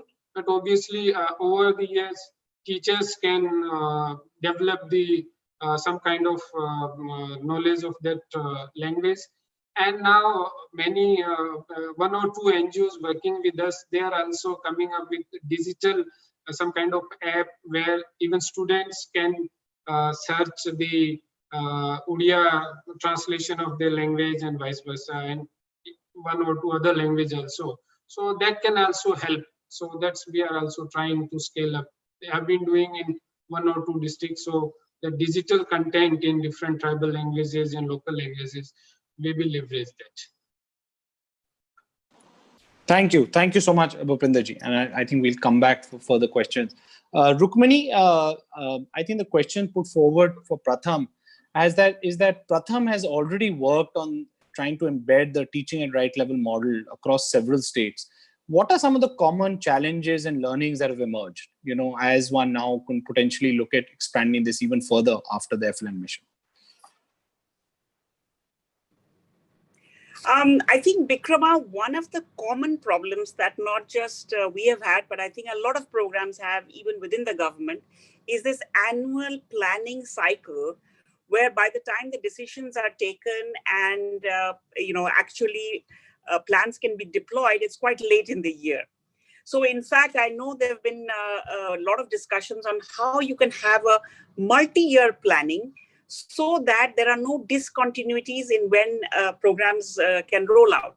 Now, for example, in the work that we've been doing, if you think about teaching at the right level as a catch-up, ideally it should be done right at the beginning of the school year, or even in some states who have done kind of summer programs to be able to catch up this deficit. But the way that the funds flow, the way that plans are made, I think sometimes the continuity gets in the way. The other thing, of course, and I think this is again common for a lot of other other programs, not just ours, is that as soon as there's a change in leadership, there's often a whole reworking that has to be done. Noted. I think another question that is sort of coming up is around the continuum of early childhood education, preschool education and early grades. And I think this is something that is pertinent to, given now that this mission is sort of being rolled out. So I would like actually all the three speakers to talk to this. So Rahulji, could we start with you? And could you really talk about, are there any experiences working on the continuum of preschool to early grades? And how do you think now this issue will be addressed given the FLN mission?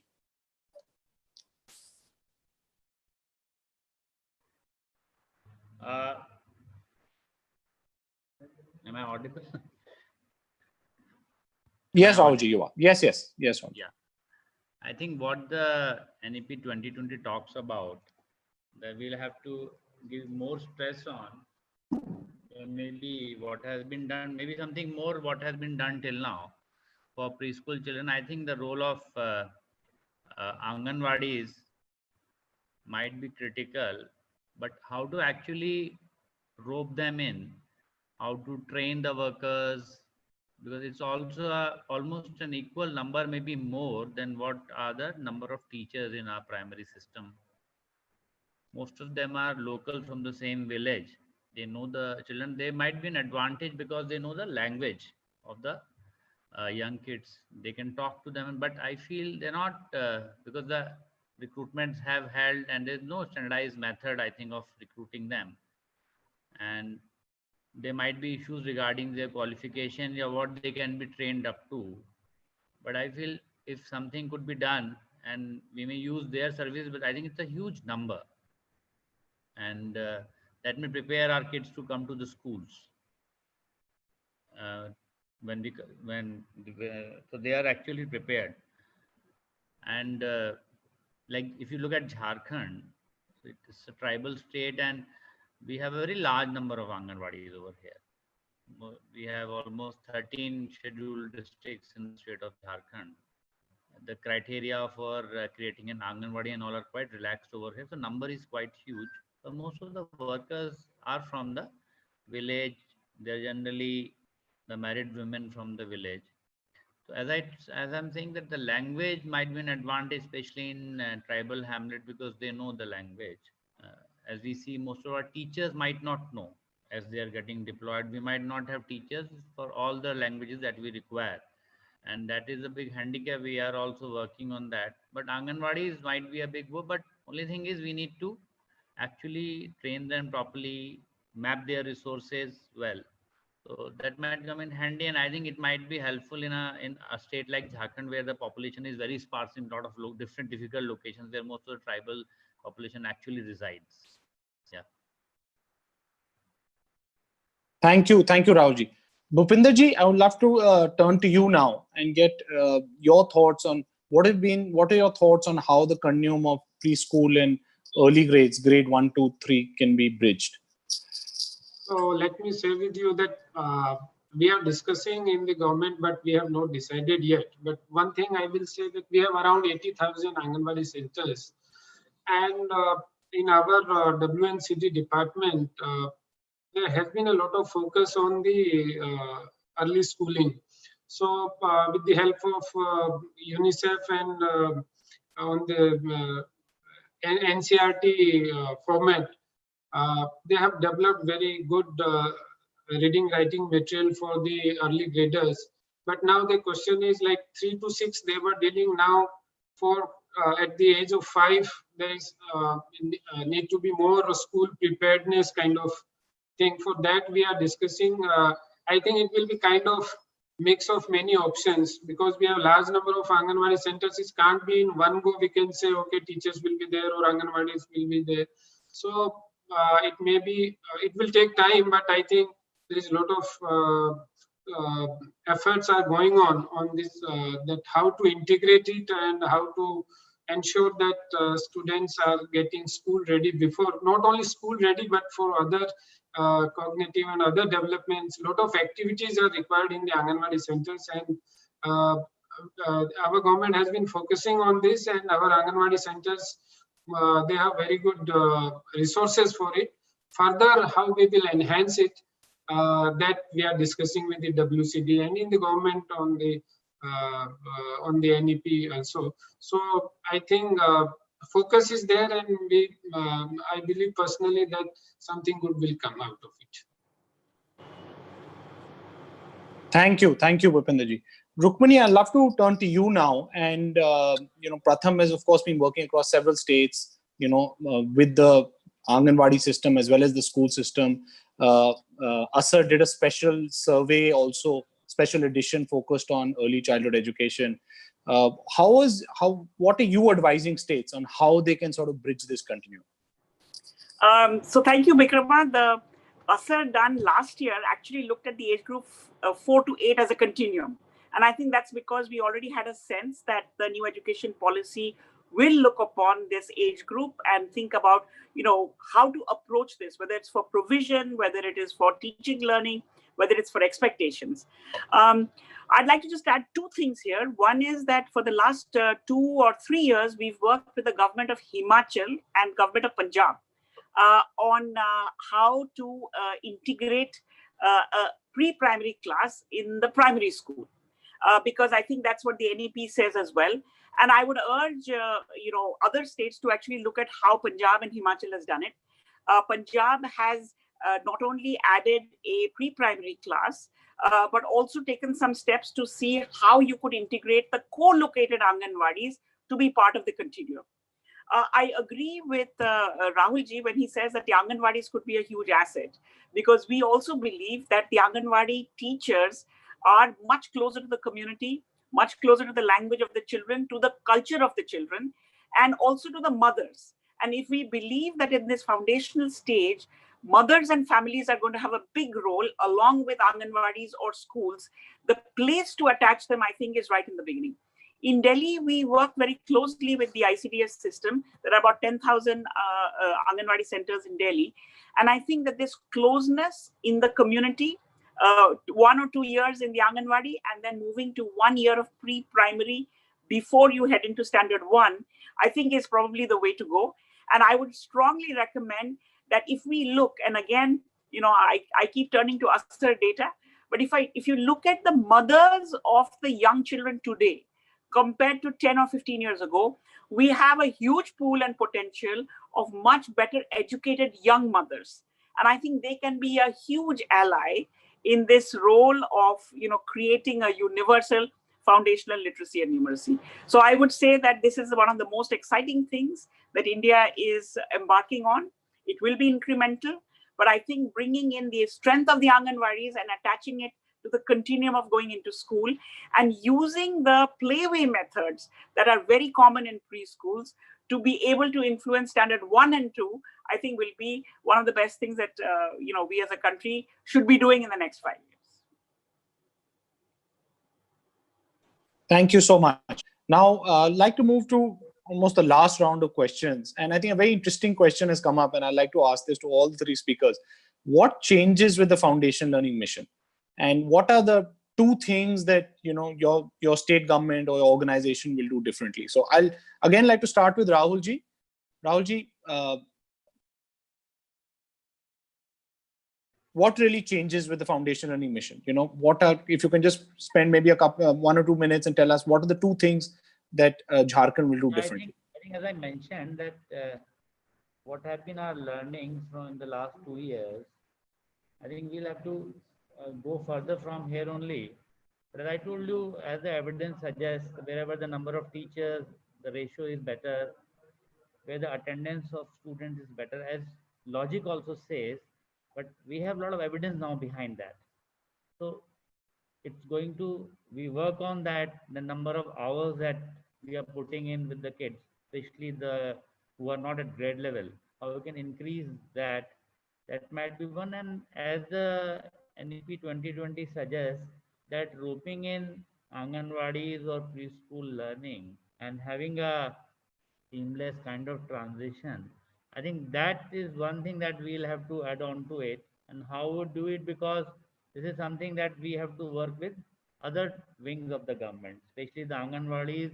And as Rukminiji was suggesting, what she mentioned, I think very pertinently, she makes that point that the young mothers, what we have today, what we had around 15 years back, there's a huge change, and they can be our big allies in this whole effort.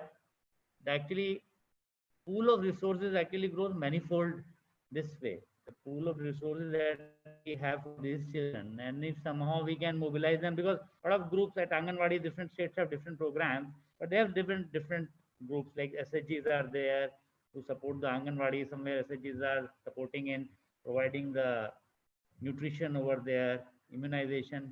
So they can be actually one of our big resources, and they are educated also. The education level that we have now in these young mothers, and that was earlier, say 15, 20 years back, it's a huge difference. I think what NEP 2020 sees, so there are a lot of resources, but only thing is we have to mobilize them. But our Anganwadi workers, which actually are going to be the key in the whole effort, we'll have to train them, as NEP talks about that how do we train them. So we might need expertise of people like Rukminiji and all that. How do we actually train this huge number? Might go into maybe, I don't know how many millions. Yeah. Thank you, Rahulji. Bhupinderji, over to you. What really changes with the FLN mission? What are the 2 things you do differently? If you can just, in 2 minutes, within 2 minutes, share. It's, I think we have advantage of early start. So we have already planned for class 1 and 2. We have shared the material even in this challenging circumstances. We have distributed. And we will be training our teachers. We will be having dedicated teachers for class 1 and 2. So I think when we calling it the foundational, so it's the really foundation. So more and more focus at this stage will help us in the later stage. So I think it's the best investment we can do in FLN. So we are prepared for that, and I think our experience will give us a lot of feedback on rolling out this. So we are prepared for that. Thank you, Bhupenderji. Rukmini, as Pratham, how will the work change now that the mission is being rolled out? Any thoughts on that? What are the couple of things you feel Pratham could do differently? So I'll tell you what Pratham can do, but I feel as a country now, this is a national priority, which means that all kinds of other resources can be mobilized. I think ever since Sarva Shiksha Abhiyan started, when the goal was every child in school, now we have, and I think it's our mission as well, every child in school and learning well. So 2 big jobs to be done: solid leap forward for the young children and a big, massive catch up for the slightly older ones. And this is to be done as a national priority, not just as a departmental mission. What will we do? I think we've been doing this anyway, so we are delighted and we hope to be able to help in whatever way possible. But I'd just like to stress again, and I'm so glad, Rahulji, you brought it up. I think that young mothers will play a major role in this. And if they get involved from the Anganwadi stage to the standard 1 and 2, they will be able to hold their children and support the learning all the way through. So it's a massive investment. I'm from Bihar myself, and I saw in the early years of Sarva Shiksha Abhiyan, 2005, 2008, 10, every child being in school was actually done in a period of, small period of time, largely based on women's empowerment. So I think this is a very good opportunity for us to tie women's empowerment along with this foundational literacy, numeracy, to get every child in school and learning exceedingly well. Thank you so much, Rukmini, for that inspiration. So at this now I'd like to close this panel discussion, and I want to thank Rahulji, Bhupenderji, Rukmini for your thoughts. I hope you will stay with us for the exciting presentations coming up in the next session. So now we would like to move to our next panel, where we will actually talk about exciting work happening around the role of parents and communities vis-a-vis foundational learning. It has been seen that effective parent involvement or engagement can help improve children's foundational learning skills. And with COVID, the role of parents in children's education has become more important than ever. We have with us today leaders from 2 very innovative organizations working on empowering the role of parents towards foundational learning. I would like to now invite Ankit Arora, who is the co-founder of Sarthi Education, to talk about Sarthi's approach of parental engagement. Sarthi aims to increase parental involvement in their child's education journey to improve learning outcomes. Before founding Sarthi Education, Ankit was working at Central Square Foundation and also was a Teach for India fellow. Ankit, over to you. You have 8 to 10 minutes for your presentation. Thank you. Thanks a lot, Vikrama, for the introduction and also kind of giving us a segue to talk about parents, that how parents have played a great role during the tough last 6 months that we have seen. So if you can get the presentation up, we can start talking. And also, I think just to take a cue on from what Rukmini ma'am from Pratham just said, that a huge segment of mothers are the ones who are literate and can be a very, very important ally in achieving the national foundational learning mission, so to speak. And today, with like our organization, Sarthi Education just does that. We leverage mothers to create excellent early learning outcomes. And if we go to the next slide, just to tell you that we have created and we have been implementing a program, a successful program that guarantees universal foundational learning through parental involvement. And foundational learning and parent involvement are two of the key factors that have been highlighted in the new education policy, which got released on 20th August as well. So just to quickly give you an overview, we are right now working with 4 states of Haryana, Uttarakhand, Delhi and Madhya Pradesh. So far in the last couple of years, we have worked with more than 8,000 families together, and we have seen excellent engagement with the parents. We are expecting 91% daily response rate, and I'll talk about all of this as we go into the presentation. And that 85% of all the students who are participating in the program have shown improvement in their foundational skills over a stipulated time period. So it has been a really exciting journey to see that how mothers have achieved so much by just believing in themselves. So going to the next slide, I'll quickly tell you what the mission outline for Sarthi looks like. We work with 5 to 10-year-old children and their mothers, which is or the primary caregiver in case the mother is not available or is not literate. Primary caregiver can be anyone, your uncle, aunt, bua, chachi, grandparents in some cases, but these cases are less than 20%. 80% of the cases, primary caregivers are the mothers. What we focus on is ensuring that each and every child is reading fluently and with comprehension at the grade level. Also, we make sure that the child is proficient in the number systems and the 4 operations of arithmetic, which is add, subtract, multiply, divide, and also has basic knowledge of fractions. How we do that, and of course we'll talk about it in more detail, is by providing good quality resources, good quality structured resources, if I can say that, and also providing good quality counseling, awareness, and confidence to the mothers that yes, they can achieve all of this at their home. And why we have chosen this specific route is that if you go into the low-income communities and if you go into the households, which I have been seeing for the last 8 to 9 years now, is that they lack good quality resources at home. The opportunities to practice enough at home is completely missing. All the students will have is just one textbook that they get from the school, which is definitely not enough. And as someone earlier in the webinar was saying, a child to show that amount of proficiency in language has to have a set of around 100 books. So that is completely missing, and that's where we provide. And also, if you work with the mother, you are able to work one-on-one with the child. You will be able to give one-on-one attention, and also work at the child's pace and not at the school curriculum space.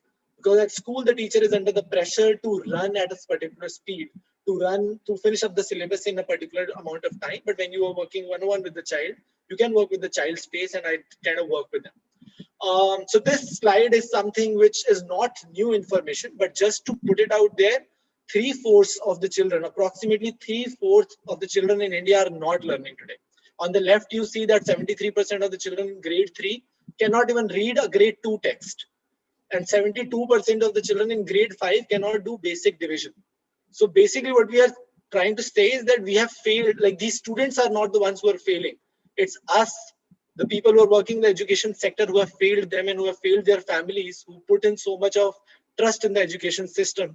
So now it's time with the new foundational learning mission just to revise this and completely turn it around, that 100% of the children should be learning, should be performing at their level.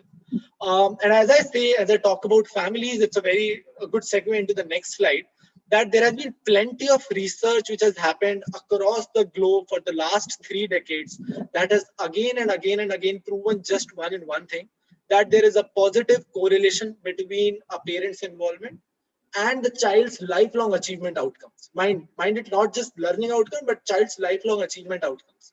And you can also kind of think about that, a child is spending almost 87% of her time outside the school, with the family, with the community.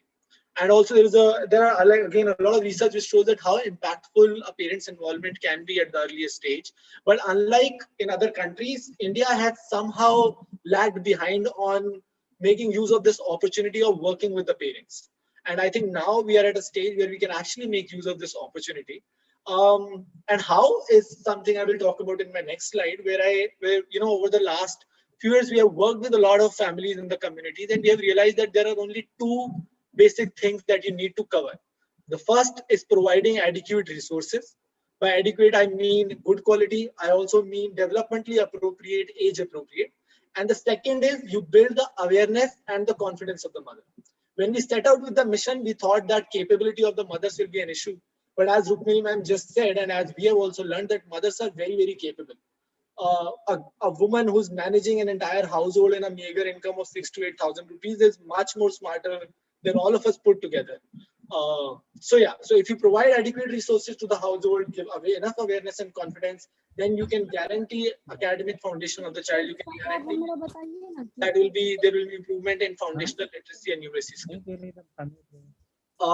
So moving ahead to the next slide, how we basically do it. Sorry, someone is on speaking. Can you put yourself on mute, please? I think, yeah, thank you. So to talk about the comprehensive model that we have kind of developed is, again, as I was talking the last slide about adequate resources and awareness and confidence. So for adequate resources, we send out leveled worksheet based on the child's diagnostic test to the parents. And then these resources can be sent digitally or can be sent physically also to the parents. Along with the resources, we send digital instructions which can help parents in navigating through the resource. That what has to be done in these worksheets. These instructions can be sent via WhatsApp, via videos, via audio, via message, or even by an IVR call if the parent doesn't have a smartphone, or the parent can actually, like talk to someone on how to do those worksheets at home. On the awareness and confidence part, what we do is within the community, we select some of the mothers, we train them to be Sarthis, relationship managers in the community, or the para teachers in the community, who are basically responsible for holding a cohort of 40 to 50 families in their areas. And also then working with the mothers to build their confidence, to build their awareness by calling them at a set frequency, and also visiting their houses to find whether the child is actually involving correctly with the resources or not, whether the mother is correctly improving or not. So this is basically what the model is look like. To just show you what has happened in the last 6 months in the COVID, on the next slide, is that if you look in the middle of the slide, can you go to the next slide, please? Yeah, if you look at in the middle of the slide, this is your central person, your field worker, your relationship manager, can be your teacher, can be your Anganwadi, anyone. So now this person receives the daily level of the child from the data from the backend that Sarthi has. This person then sends the worksheet to the mother. Mother receives the work, completes the work with the child, sends a photograph back to the relationship manager saying my work is done. And the RM, the manager kind of works again back with the mother on saying, okay, your child is performing well, or she's not performing well, or you are doing a really great work, you just need to be involved a little more, etc. And the person then feeds the data back into Sarthi's system, which kind of then, based on the algorithms, defines the next level of the child. Okay, what next worksheet has to be given on the next day, the next week, the next month, so on, and to keep a very tight control on whether the child is learning or not. So just to give you a broad sense, on the next slide, so you'll see that on the left, there is a worksheet. In the middle, you can see children copying down these worksheets on their notebooks, solving it. And in the extreme right, you can see on WhatsApp, there is a chat between a parent and the relationship manager on how the child is performing. Moving ahead, so this is basically, we are currently working with 5,700 parents across 4 states. I mentioned in the beginning, we are working with the governments, with local NGOs, directly with the parents. Going ahead, so this is just the causal pathway that if you provide resources and coaching to parents, slowly you see that the parents build that confidence. Then they kind of start working with the children, they show that involvement, and then finally we can see that children are actually learning. Our numbers have been great so far. We are, as I said, working with 5,700 parents currently. The cohort retention has been amazing. The activity completion rate, which is the daily response rate, is above 90%, which is higher than even most of the for-profit edtech companies or even offline companies. So which shows that mothers are ready to put that effort, mothers are putting that effort, and which has finally showed in the outcome also, where we saw that 85% of the children showed the improvement in that stipulated amount of time. Going ahead, these are basically a couple of graphs that we have seen the trend in the last 6 months, where we have seen the enrollment going high, even during the COVID, because even during the COVID, because of word of mouth, parents get to know from each other and then they keep enrolling. The response rate has, we started with 20%, but with the right tech, right data, we keep on getting iteration feedback from the mothers and improving it to keep it consistently in the higher percentage. Going ahead, so these are some of the parents who say about us, and we can share more on the website. We can move ahead. Yeah, so this is the last slide basically. So, like now that we have worked, we are ready to scale. The technology we use, we put in a lot of effort to ensure that the technology is easy to access, It's easy to use and easy to replicate. The content is completely open source. Anyone can use it. It's even customizable at a very, very minimum cost. Is available in any kind of medium. And also the delivery is entirely plug and play. We are working with the MP government. We're working with several community-based organizations where they just take the Sarthi's program, plug it in their existing program, and then they start seeing the results very soon enough. So this is about from my side. If you can quickly just skip over from the annexure slides after this, you will see the different ladders of intervention for arithmetic, and then you can also see for language how we decide whether the child is moving up in the ladder or not. The next slide is about language, and then finally we also have stages for the mothers as well, that whether the mother is progressing through the stages or not, what kind of completion are we seeing, what kind of support are we seeing from the mother towards the program.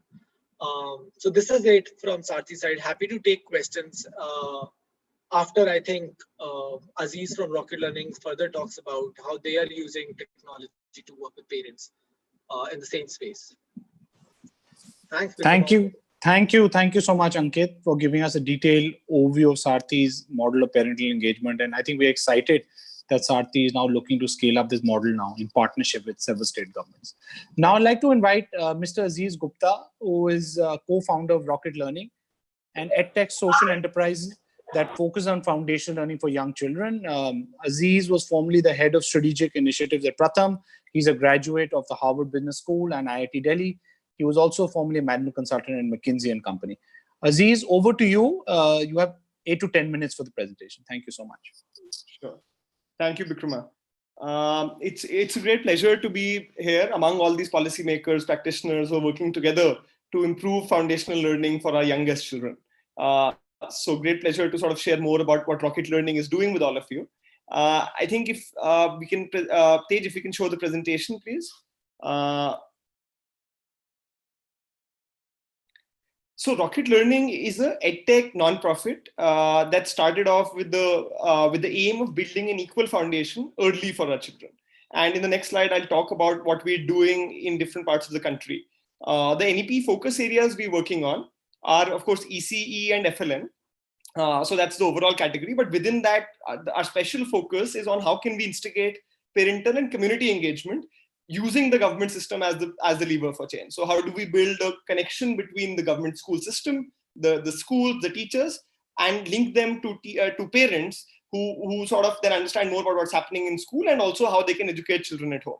So our vision, as you can see here, is to achieve quality ECE and FLN by creating school-to-home social connections.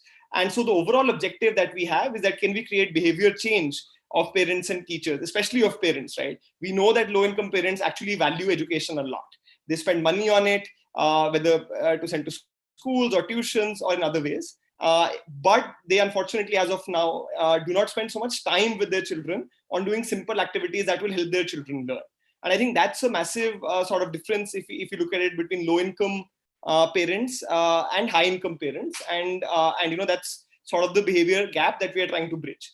We think the best way of doing this is through creating school and home social connections, right? Can we link the teacher and sets of parents together through technology so that the teacher can push for it initially, use their trust with the parent to actually encourage the parent to do activities with children at home, share the information that is required for them to do this activity with children at home. And then sort of can we create a group of parents that will work together, leveraging their trust, leveraging their peer effects to actually get into the habit, right? To build the daily habit that in the same way that I brush my teeth every day or I sort of cook dinner every day, I have to take out 20 minutes to 30 minutes every day to do some activities with my children. And the model that we've used, again, is to leverage the WhatsApp groups that are happening in different parts of the country. We've seen that in the absence of schools, right, due to COVID, in nearly every state, teachers have been asked to create WhatsApp groups with parents, and they're pushing out digital content to those communities. Now, we think that as of now, it's been mostly a one-way flow of information that goes out with little visibility into what parents do, and a lack of any sort of incentive or motivation for parents to actually do this on a daily basis. And the model, as I'll explain later, we focus on creating AIM for parents, AIM, aspiration, information, and motivation, so that parents are incentivized and sort of the behavior changes so that they do activities with children every day. We've been fortunate so far to partner with some really good systems in the government. We're working with the Anganwadi system in Maharashtra, preschools and Anganwadis in Chandigarh as well, and now in sort of grades 1 and 2 in Uttar Pradesh, to help around 10,000 plus schools connect with 150,000 parents. And the need is obviously great at this time because schools need to have a way to help parents with learning, because parents are the only channel. We do believe that going forward, the only way education reform is going to actually sort of happen and the NEP will actually be implemented in its true form is if parents, even later, even post-COVID, parents continue to be engaged with learning and of their children at home, and they continue to be aware of what's even happening in school, but also do activities at home. And that the teacher is the fulcrum even then, right, of ensuring that parents at home are doing activities. So that creating that connection has been our big focus. I'll quickly move to sort of some of the next slides. I think the problem is aware, all of you know this and it's been talked about. There are gaps in school, especially in the 3 to 6 year old age group, but the gaps at home are massive as well. I mentioned AIM briefly, aspiration, information, motivation. Low-income parents don't have the awareness about the need to do activities with children at home and the importance of home effects, which is actually well documented in research that children's sort of progress depends a lot on what they do in the 10 plus hours that they spend at home. Then they don't have the information on, even if they want to they recognize the need to help the children with learning activities, but they don't have the information of how they can do it. Often if they're illiterate themselves, they are clueless about what they can actually do. And then they lack the motivation to do it on a daily basis, right? If I join a gym, I know the importance of a gym. I know that I should go every day. I've paid for it, but even then I don't do it daily unless there is some social validation, unless there's a peer group around me that's pushing me to do it, unless there's somebody telling me you've done a great job, right? So we're saying, how can we actually build in that motivation in the form of behavioral nudges on a daily basis, right? So this is what is lacked right now, and this is what we're trying to solve. And I think the next couple of slides, we can mention it. What we're leveraging, of course, is increasing technology.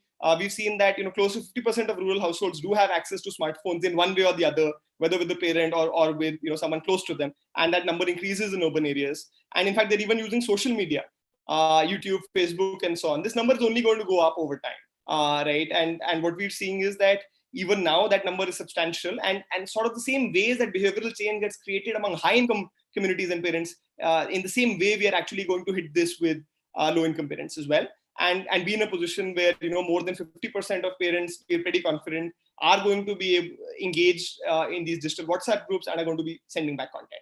On the next slide, I'll go into detail of what our model is. So it begins with the push from the government. We've seen that governments are the government school is the center of that community. The teacher is the fulcrum in which all the parents put their trust. And so the teacher creates a WhatsApp group, adds parents, and content starts going on to those groups. Then there's some sort of interest for the parent to also do it, especially if it's looked at as homework and something that's a part of the school system. So it's not something supplementary or complementary. It's something that you're supposed to do as a parent for your child, and that your child is supposed to do, and that you're supposed to help them with that. So that's the teacher-parent digital communities that get created, but just creation is not enough. We want to have to create a social pull with some aspiration and validation. And we've seen this happening offline with self-help groups where communities monitor each other, support each other.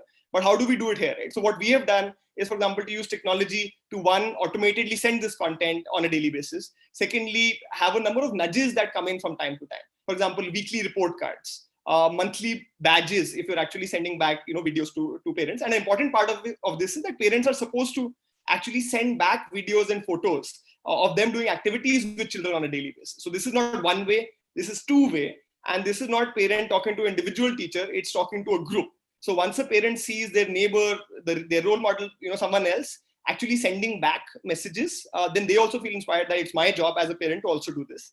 And finally, and we've done a bunch of other stuff in terms of competitions across groups, collaborations across groups, social media challenges where people post on Facebook and receive that validation from their peers.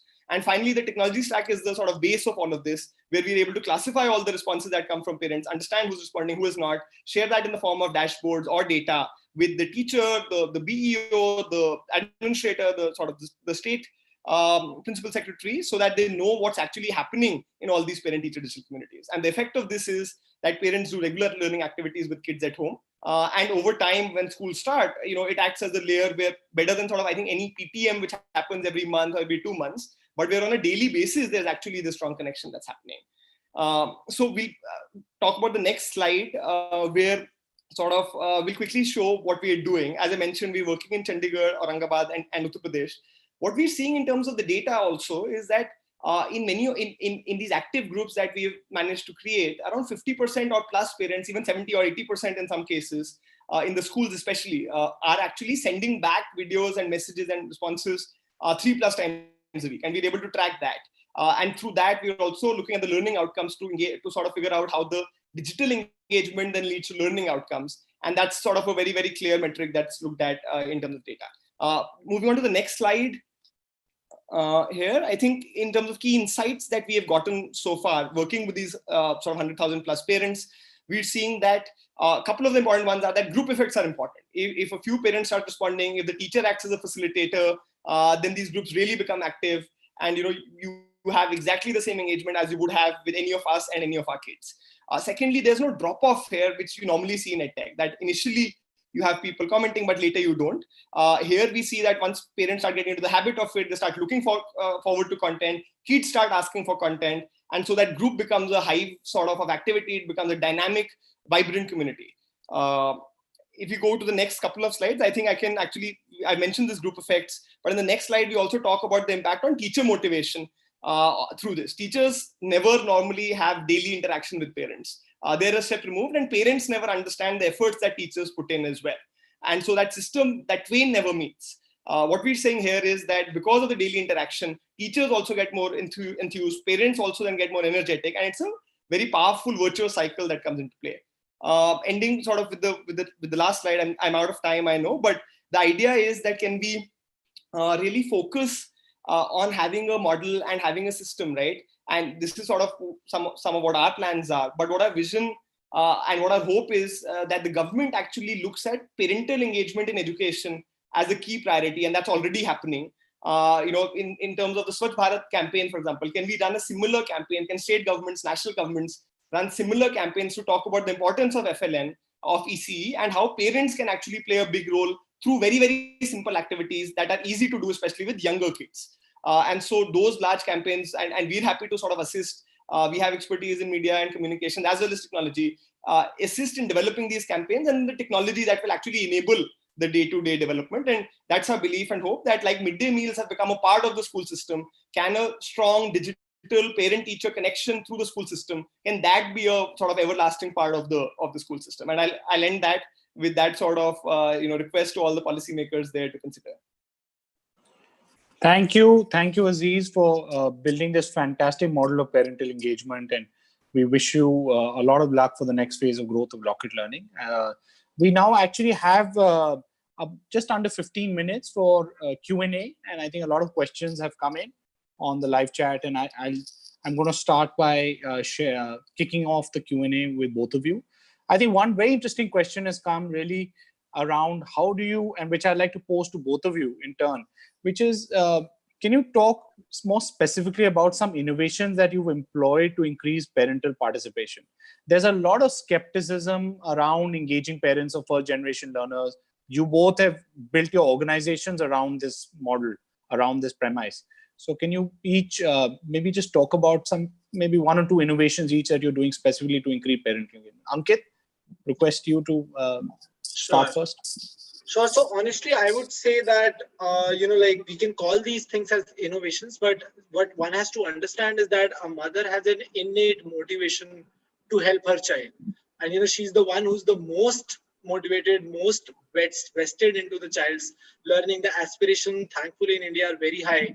Parents do understand that education is the only way to go ahead. That having said that, I think one innovation is that when you have someone on the other end of the device, or when you have someone the mother can relate to in the community to go and talk about the child's performance. So one is if someone gets a work, mostly what happens is mothers don't know what to do once the work is done.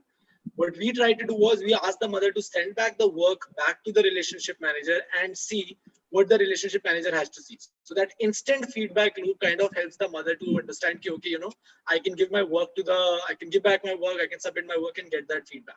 Another innovation is to actually tell the mother the academic level of the child. So we started doing these community-based Olympiads, community-based assessments, where we call the mother and we are assessing the child, but the mother is also sitting as a viewer on the side, trying to see, okay, what kind of questions my child solves and what kind of questions my child doesn't solve.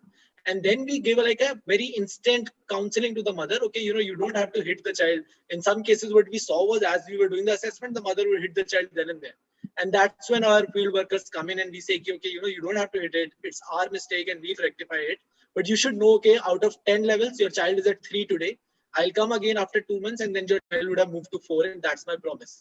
So I think that also really helps. And the last thing is just building that trust. So for long, what we have seen is that the schools kind of instigate fear in the mothers that you can't do it, or if you don't do it, your child will fail. There has been lack of trust, and what we have tried to approach the problem is through establishing that trust. The first thing we tell the mother is that you are capable, you are the best, you are the best person who knows, you know everything that is to be known. For example, a very small first session that we do with the mothers is we ask them, how many katoris of dal do you make for 4 people at your house? She says 1 katori, and we say, okay, if tomorrow 12 guests have to come in, how many katoris of dal are you gonna make? She says, okay, I'm gonna make 3 katoris of dal. And we said, okay, this is the question of ratio and proportion of grade 6 or 7 that you solve without a pen and paper. And then you're telling me that you can't do a basic 3 + 1 = 4. You can. So giving that amount of confidence, that amount, showing that I trust you, changes the thing around. And when the mother starts to trust you, then you can do anything. You can give anything, any kind of difficulty to the mother, and they'll solve. So these are a few innovations that we have tried to do. But again, closing on the same remark that they are innately motivated to do that. Over to you, Aziz. I'm sure you have also done a lot of innovations in this space. Yeah. Thanks, Ankit. I think the themes really resonate. The things that you mentioned, right? The challenges in terms of parental confidence and so on. I think I'll talk about a couple of sort of themes that we are running on. One is that we're trying to figure out how can we use actually social incentives, social psychology to actually sort of nudge parents towards responding regularly and towards engaging with the children regularly. So in that regard, for example, some of the simple things that we have done is to create the technology to send an automated report card every week to parents. This is a group report card where the parents can see how many times they responded during the week with content, right? And to which of the activities they responded. Now, what we see is that the psychology is innate here because parents get very, very instant feedback on what they're doing and sort of how that is being recorded and monitored. And as a parent, all of you would have seen that, the real wake-up call is if your kid is getting something bad on the report card, right? And in this sense, all we're saying is this report card is for the parent. If you're doing activities with kids, that means you get a, good job. And if you're not, then it shows up as blank, right? And I think parents then recognize and see that other parents are doing it. We also have to do it. And that becomes a big thing. We're also giving out certificates, in partnership with the government to these parents. Parenting is not just some sidey thing. It's actually a key task for these individuals and to be recognized by the government. And we want to have parenting recognized as an important skill. And so can you have that certificate and actually, that enables the bigger sibling, for example, or the parent, right, to say that you spend time with your child, you have these skills, and we'll certify with you for that. I think that's another sort of innovation leveraging social incentives we've done. I think on the other side of it, we're also using technology to personalize a lot. And luckily, because of the data we are getting back, we can see that there are different types of groups with different types of parents and teachers, and a slightly different technique is used for all of them. For example, there are some active groups, in which case we can even have competitions across the active groups to see who will be more active, and we know that there'll be no drop-off. Right?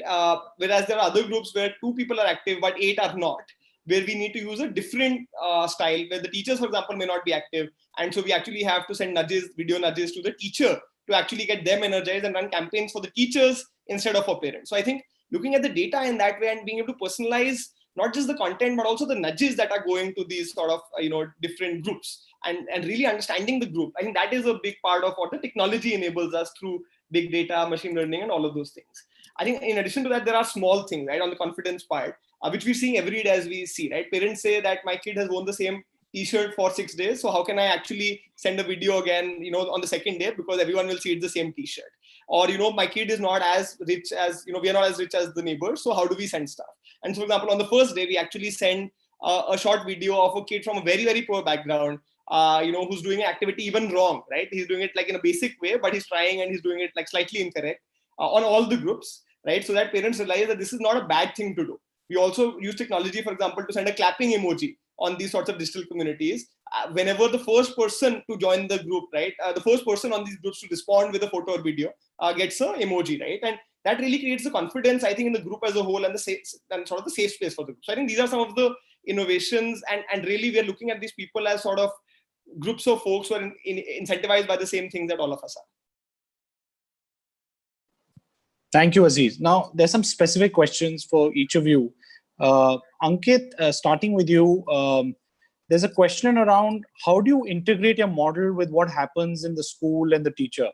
And it's referred to data that shows that nudges from teachers go a long way in creating engagement among students. Right. So, one thing is that what's happening in school is not very different from what we are trying to teach. Basically, as I said in the beginning, it's the same thing. Like for literacy, you have to read that particular number of words, read that particular paragraph of a certain difficulty level at a certain speed, at a certain frequency, at a certain accuracy. So my demand is that you read at 50 words per minute with 90% accuracy while you're reading it and answering 3 out of 4 questions. That is 75% comprehension accuracy. So, and like what is happening in school is not very different. In the school also, that child is receiving that NCERT textbook or a textbook from a private publisher, which has some stories, and they have to read it and answer some question answers. What we are trying to do is just fill up a lot more stories, a lot more books to the child, a lot more opportunities in a staggered manner. Okay, if I can pinpoint that your child can read words without matras, but he's really struggling with the matra words, then I'll start my books in a fashion that I'll start only with an A ki matra. The next month I'll jump to E ki matra, U ki matra, and the child can continue to do whatever they're doing in school. And what we see is in our data, initially the child improves very incrementally, very linearly. And as soon as they get on with the syllabus, then there is a runaway effect, which we see because a lot of inputs is coming from the school also. The child has come to a level where they are starting to read on their own, and then that combines and they run ahead. In mathematics, it's a little tricky because although again it's the same number system and 4 arithmetic operations, which happen again in the school as well as in our curriculum. In the school, it might be happening at a different pace, so the students struggle for a little longer. And in our case, even we pinpoint where the child actually is lagging, whether it's single and single digit addition, double and single digit addition with carry, without carry, triple and double addition with borrow at the tens place or the units place. So we pinpoint it to that level and start giving questions from that particular level, while the child from the school might be having a lot of randomly collected questions to them. So there the child struggles a little bit. But once the child starts to see that I'm getting really good marks in this particular, I'm able to solve the questions of this particular intervention, then they become interested, because all what student want is that motivation, is that trust in the student. Oh yes, I can solve it. For example, all of us who have ever solved R.D. Sharma, R.S. Agarwal questions in class 9th or 10th while preparing for boards, we know how much interested we get in solving mathematics when our questions are getting solved. And when we get stuck, if you give me like 10 questions that are really difficult, I'll just leave the page in 15 minutes and move on. So that's where we catch the children. Okay, I'll give you things that you can do so that you find that interest in studying. And slowly I'll increase the level so that you move ahead. There we are on a bit, there the child has to struggle for a bit longer to come in tandem with what is happening at the school. Thanks so much, Ankit. Aziz, turning to you, I know your model is more sort of, it leverages tech more than Sarthi. The question really is that given the digital divide, which has only increased the learning divide since schools are shut down, do you think the potential of EdTech is being overestimated? Will this momentum sustain post-COVID? Yeah, I think that's a great question and something we ask ourselves every day, right? It's sort of critical. I think what we're seeing, so firstly on the digital divide, right? I think there's no doubt, it's definitely real. And there's no doubt that the most sort of disadvantaged do not have access to smartphones even now, or WhatsApp even now. And there are a set of things that we are trying to do to mitigate that as far as possible. For example, one thing that we do is to create online-offline pairs of parents, where, for example, we say that the parent who has a WhatsApp phone will get certified and will get recognized by the community if they also work with the neighbor who may not have the smartphone, right? And they share the responses back of both the kids together, right? So I think those are some ways that we are trying to sort of make sure that even the offline parent is doing it. The other way that we're seeing right now in different states is that parents are coming to pick up material from teachers in the school, right? Once every week or once every 2 weeks. And so what we're saying is that once they bring back that paper, that print material of them doing activities with kids, that even actually can get shared back on the WhatsApp groups. We can generate report cards and even certificates for them. And those can be actually shared by the teachers sort of through printouts or otherwise, right? At least that recognition is there. So that's the situation right now. I do believe very strongly that, there's an inexorable trend that in terms of increasing phone connectivity and WhatsApp access, that is going to go up more and more over time. And so the opportunity to include more and more, parents directly on the group, even without the thing that I'm talking about in terms of the sort of fallback options, those are going to increase as well, right? Also, we've seen many parents who've tied up with their neighbors, with their relatives to actually use sort of their phone for 15 minutes a day. And that's all you need. You just need 15 minutes a day of usage of a phone. We're not asking you, to have it for a long time. I think that's what we're doing as of now. I think post-COVID, it's true that I think there are some systems who may say that now the need for parents is gone. Right now the schools are open, the teachers are going to be doing the teaching. But our view is that sort of the more open-minded officers out there and the politicians out there will realize that having a connection with the parents directly is a valuable asset, both because the child spends a lot of time at home and they're going to, their learning at that time matters a lot. I mean, look at all of us with our kids or our grandkids. We're spending an hour or two with them every day on rhymes, songs, games, basic things. This is important for, low-income parents also to do. And the other is a simple, even political prerogative for, I think, systems. Parents are shifting children to private schools or tuitions because they have so far been winning the perception game, right? If I think government systems can actually talk directly to government systems and show them that, using technology, we are actually helping you with your kids' education. We are even taking a photo of what's happening in school and sending it to you through these digital WhatsApp groups or these digital communities, could be YouTube, could be Facebook. Then parents will actually start seeing that there's value in the system. In that way, in fact, the parent is the voter end of the day, right? And so I think politicians will actually have an incentive in the same way that the midday meal continued, right, forever, to want to keep this sort of connection open between the system and the parent. So it's a homework solution after that, and a way of keeping the parent in the loop after that. And I think that's very, very powerful. Thank you so much. We're out of time. Thank you, Ankit and Aziz. We're going to have to close this session now. If there's still, for the audience, if there's still questions, feel free to write to the team at help@nexusofgood@gmail.com. I would now like to take this opportunity to thank all the panelists once again for sharing best practices and learnings for the national mission. With Manish ji from the MOE here and leaders across states, I'm sure many of these models will be laid into the FLN mission programs across the country. As we move towards closing today's session, I now request Mr. Sarup to summarize the key takeaways and deliver his closing remarks. Thank you, Bikrama. I think we had a fantastic session today, beginning with Manish, who talked about the roadmap that we'll see very soon from the government, where the focus would be on capacity building of teachers, which I think is very, very crucial, and on assessment.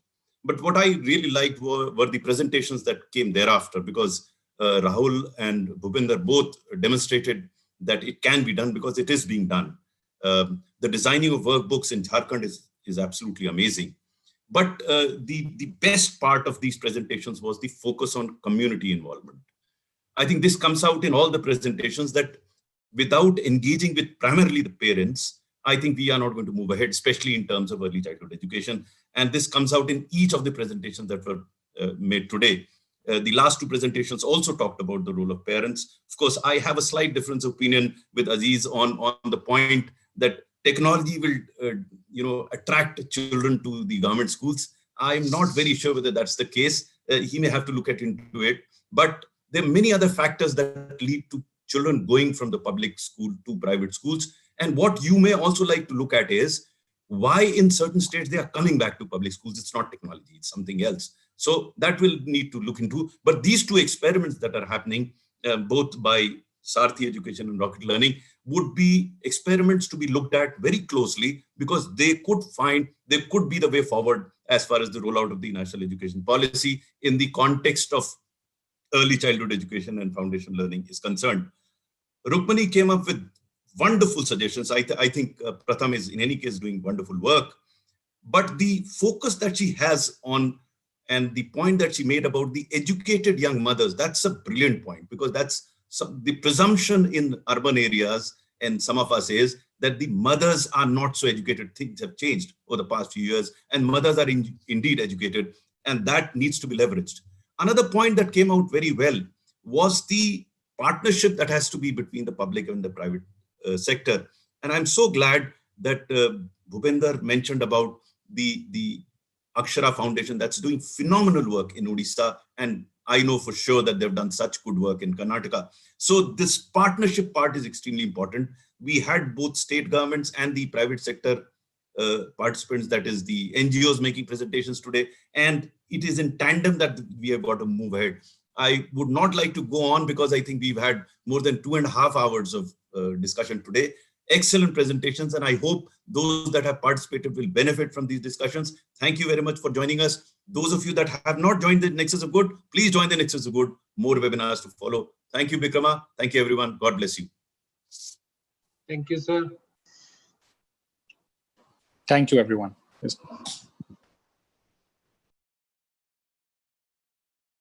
Thank you, sir.